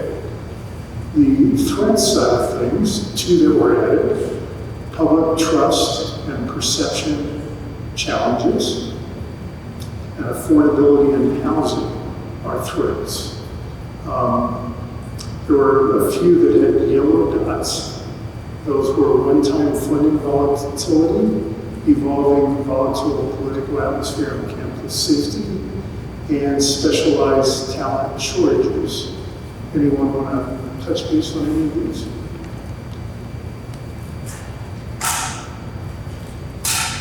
Okay. Then I think we have got great feedback here, and now Amy Rose can take the next segment on goals.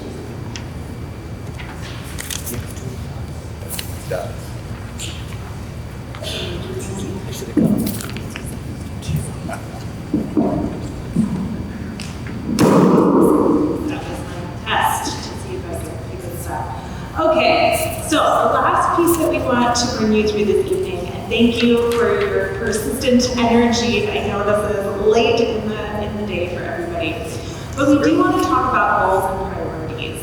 And a couple of things here. When we think about goals, we really want to be ensuring that we're putting together goals that will help focus your conversations, your resources, your decision making. That is in most ways how these goals really function within this institute.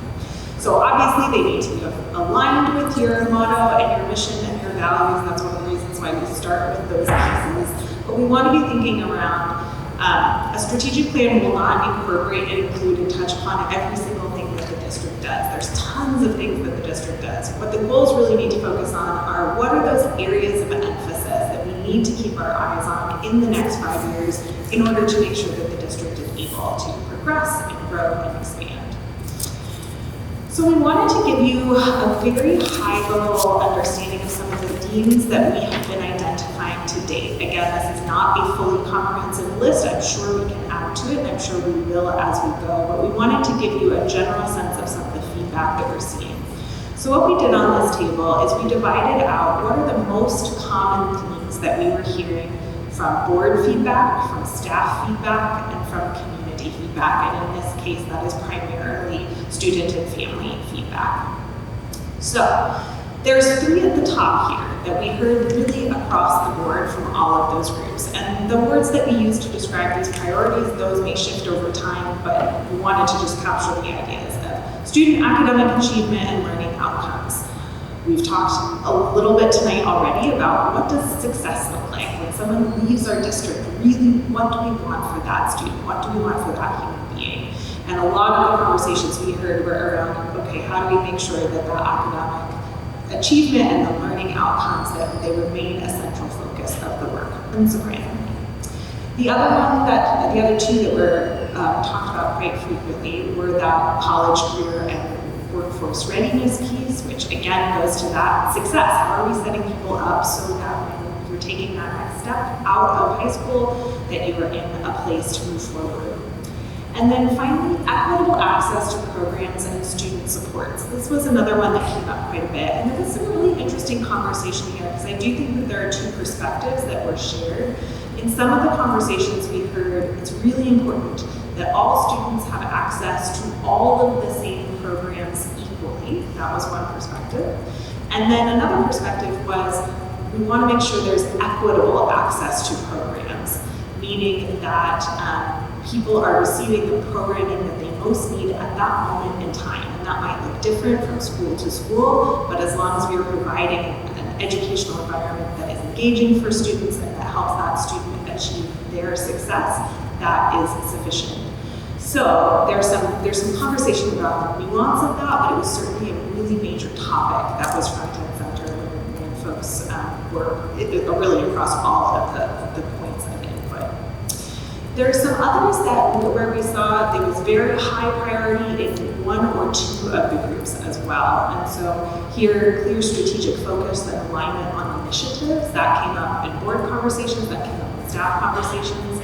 Part of what enables you to be excellent or to make progress or to make improvements is having a sense of focus. You can't do all things for all people at all times. So how do we make sure that we're using our resources resources in the most effective way. Community partnerships and regional workforce alignment, that one definitely came up at the board level and a little bit less, but still present at the staff and community level, thinking about how do we make sure that we are working as a primary essential element of the ecosystem of our community, and how are we ensuring that those partnerships are happening to help our students succeed. Student well-being, safety, and belonging, that one came up quite high at the staff and community level, and it's certainly mentioned in board interviews, but it was a much higher or more frequent topic across the staff and community input. Staff support, professional development, and retention, we heard this very strongly from the staff perspective, which makes a lot of sense. And again, we heard that in both other group areas. But really, I think that is the group that has the most insight into what that experience is like right now. So that makes sense that we're hearing that as a priority topic. Operational efficiency and system modernization. This is kind of inside baseball, so unsurprising that again, this is high for staff who are interacting with these systems, relatively high for board members, but less visible to community members. Facilities and infrastructure improvement. This was again another high. We saw that even in our public comment tonight. How are we making sure that we are creating spaces that are safe and modern for the women that needs to happen? And finally, family engagement and communication. That was very high at the community level. And again, these are all important. None of these received low, but to give you a sense of kind of the relative distribution here. So those were some of the strongest themes that we heard. And these, could take these and essentially turn some of these into our strategic goal areas, our strategic areas of focus moving forward. So the question that I have for you tonight, we also recognize that as part of the last strategic planning work, or as part of the previous planning work, learning, well-being, arts, CTE, STEM, and communication were identified as the 4 areas of focus. So between those 4 and the list that we just saw, what I'm going to ask you to do, and I'm actually just going to, let's take a couple minutes for individual reflection on this question, and for you each individually to come up with some thoughts here, and I'd love to hear from everyone within the group. But when you think about that list of priorities, or when you look at these 4 potential topic areas here, what are the most critical things that you see? What are the priorities? If you were writing the strategic plan today from your perspective, what are the 4 or 6 goals, the 4 or 6 topics you think are most critical for the district to be focusing on? So I'm going to give you a couple minutes to think about that. Please write some things down. I'll go back to that other slide so you can have that for context.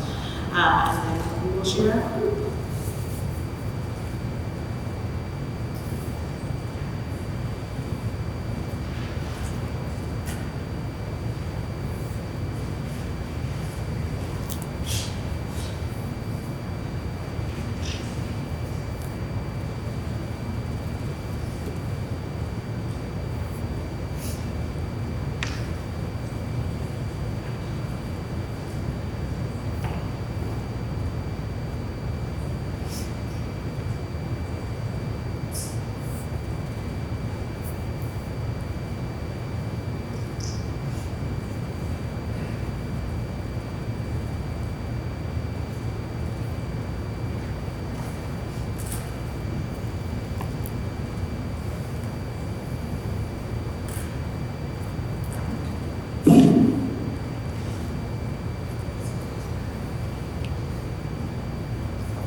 Would anyone like to kick us off?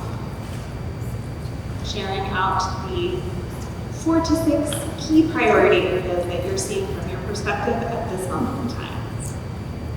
I don't mind starting us off. I hope I didn't defeat the purpose with this because I kind of took the clear strategic focus and alignment of initiatives as kind of like an overarching asterisk of like what we should be doing. Then I have student achievement, academic achievement and learning outcomes as number 1. College career and workforce pathways is number 2. But I also see community partnerships and regional workforce alignment as like a 2A that falls into it. And then for 3, I have student well-being, safety, and belonging. 4 is equitable access to programs and student supports. 5, I would find a way to combine operational efficiency, modernization, and our facilities and infrastructure improvements. Oh, I'm sorry, and then 3, I also have family engagement and communication. I think family engagement and communication, student well-being and safety, that kind of comes under it. And then 6 would be the staff support, professional development, and retention. So I kind of I love the combo of all the pieces. Oh, I put it in purpose. Yeah, thank you. Who'd like to I don't know if I follow directions, but I like the board priorities that we have now, and I think a lot of these fit within those well. So I'm just going to say the ones that we have already. Cool, that's great. So learning, well-being, ICT, STEM, and communication. Yep. I think our board priorities are still appropriate and need work. So I don't think they're wrong, but I think this board is new, so I think putting our spin on it, our take on it is important, so that we're all in alignment together on the priorities that we have, so that when we do get approached with a new idea or something shiny, we can say, we all had that conversation, we all agree that these are priorities. So with that being said, I put the student well-being, safety, and belonging, but I changed the order. Student safety, belonging, and well-being as my number 1. I just thought without that foundational base, you can't really do any of the other things. Then number 2 is the student achievement and learning outcomes. Number 3 was college, career, and workforce pathways, but I underlined the career and workforce piece. Because too often I think that it's college and career, and that career is the afterthought. But I think putting an emphasis on career, because that to have a career, you could also go to college, right? So I think that's important. So that was my 3. Number 4 was equitable access to programs, and I underlined equitable because we can do anything, but we can't do everything. So I don't think it's reasonable to even discuss having the same programs at every school site, because it's, from a staffing situation, it's impossible. And then my number 5 was family engagement and communication.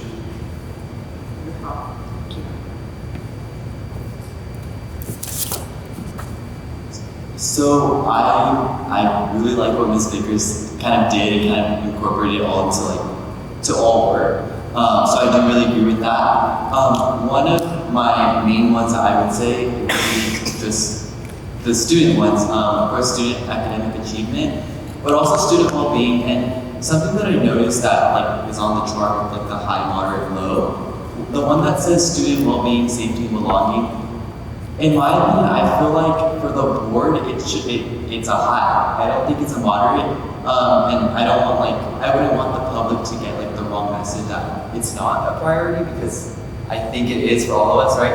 I like to always think of it of what's our why, and I think our why for being on this board is for students' well-being, so they can have success. So I think, in my opinion, I feel like we could change that to a high instead of a moderate.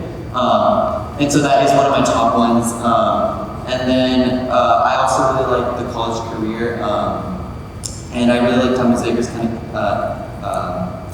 combined that with community partnerships.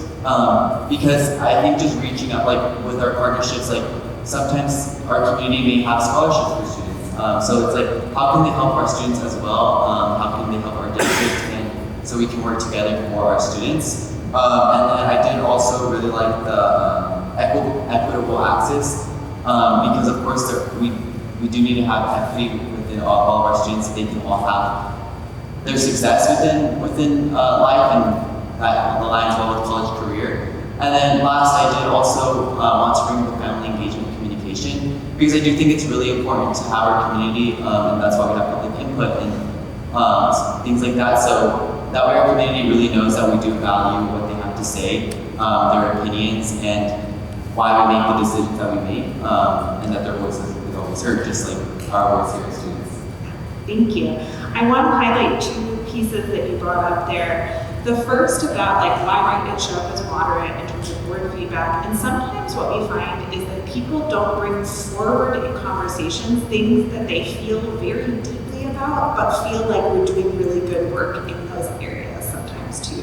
So sometimes that can be a reason of we've got that, we know that that's a priority already, so let's talk about some of these other areas that we want to put more effort into, because I know absolutely it was very, very apparent in talking with this board that everybody is here because you care about students. That is the core, that is the heart, and of course student well-being is a huge part of that. So I really appreciate you pointing it out, because there is, I think, some nuance there that this table is really not capturing. The other thing that you pointed out is that community partnerships, I think it's a really interesting connection that you made there, because community partnerships in and of itself may not be a goal. It may be a means to ensuring college, career, future readiness for students. And I think that that's going to be an important part of this conversation as we're defining goals, of we want the goal to represent the why behind why we're doing any of this work. And so maybe those community partnerships might be an objective underneath that goal, because it's something that we know we have to do in order to achieve those student outcomes. So I really appreciate that connection point you drew there. Thank you. I'll just to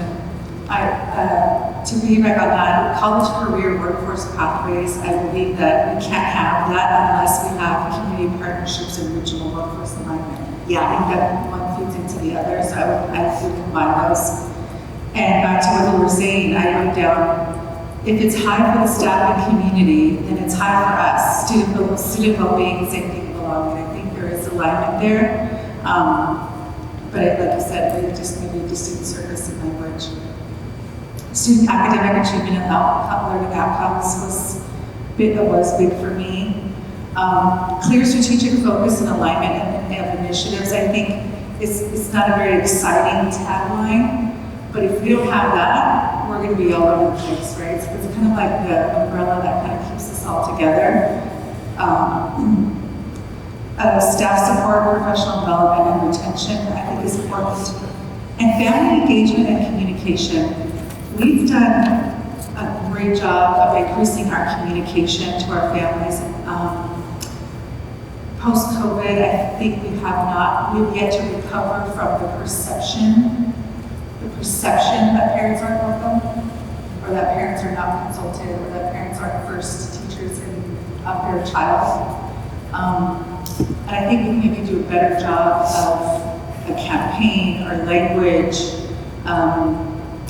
finding ways to invite families in, or even finding ways for us to reach out to families where they are, wherever they are. I think we could do a better job of that going forward. Wonderful.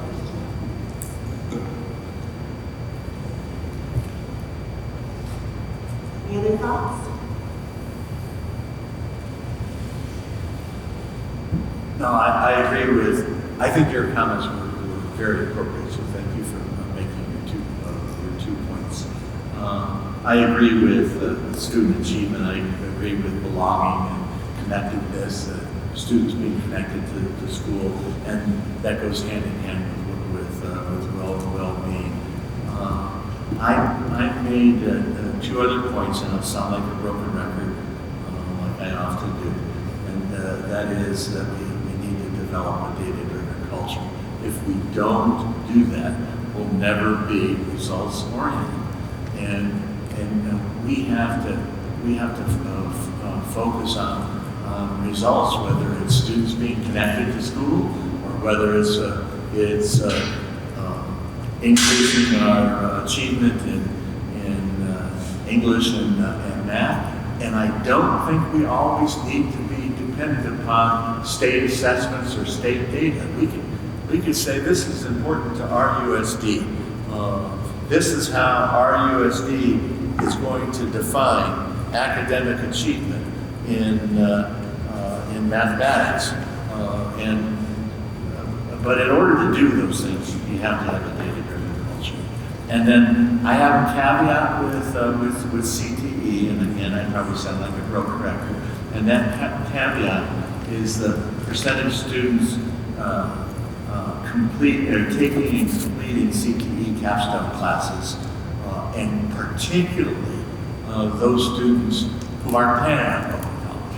They have no thought about the future of going to college, because those are kids that are doing poorly in school now, and they need to be a high priority.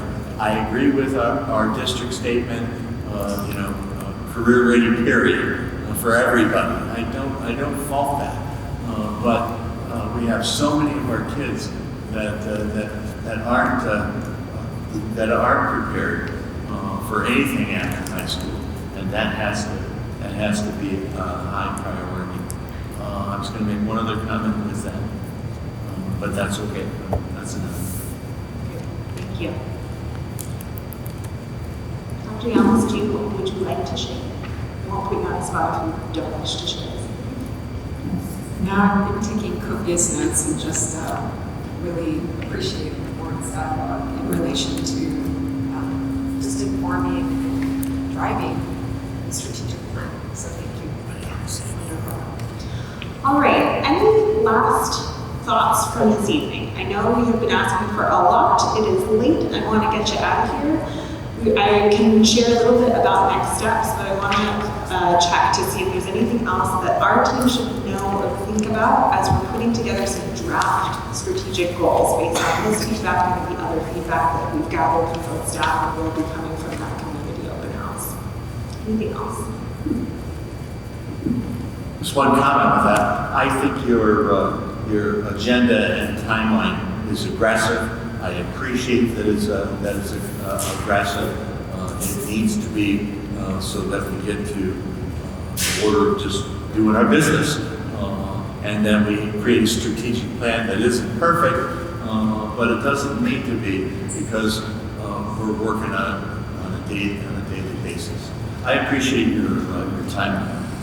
Fantastic. I know you have a superintendent who's ready to go. If we could have had this done on January 1st, we would have. So our goal here is to get you through this process as quickly as we can, while also making the time that we need to make for the input. So that's what we're trying to balance here, and we will keep this moving forward in terms of our next steps. We have that community open house that's coming up, and that will be coming right at the end of this month. We are really looking forward to that. So please get the word out. We would love to see as many people as possible there.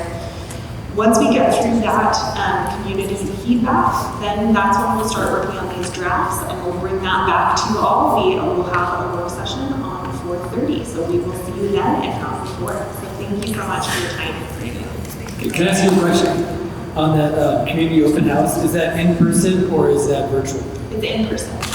And as we move through this, we've also talked about having virtual options for people to join, and we're going to have some online surveys as well to provide different points of input to you. Yeah, my suggestion would be have those virtual options, because my experience has been that we get greater I would rather have people come in person, but I think with the state of parents and working families, that they're more apt to log in than show up. Yes, thank you for that input. Definitely that. And that open house will be at Central Middle School, March 30th. What's that? Thank you. All right, thank you so much. Have a good rest of your night.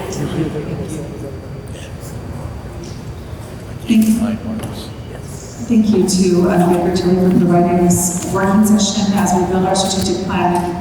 Thank you for everyone's participation. That was really great. We had a really great synergy. At this time, the board will adjourn to closed session, and upon return, we will reconvene to open session to report if any actions were taken during closed session.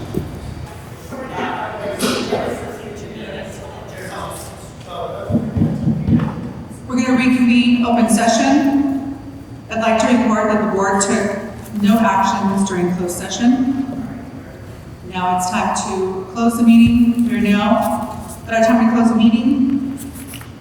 So I'd like to ask if there are any board members who would like to request agenda items for future meetings. Seeing none, tonight I adjourn the meeting, and I want to take a moment to express my sincere gratitude for your insightful contributions. I truly appreciate the collaboration and energy of everyone tonight. Our next meeting will take place Thursday, April 9th, 2026, and we will be meeting back at the boardroom at Riverside Adult School. We are now adjourned at, what time is it? 8:58 p.m. Good night.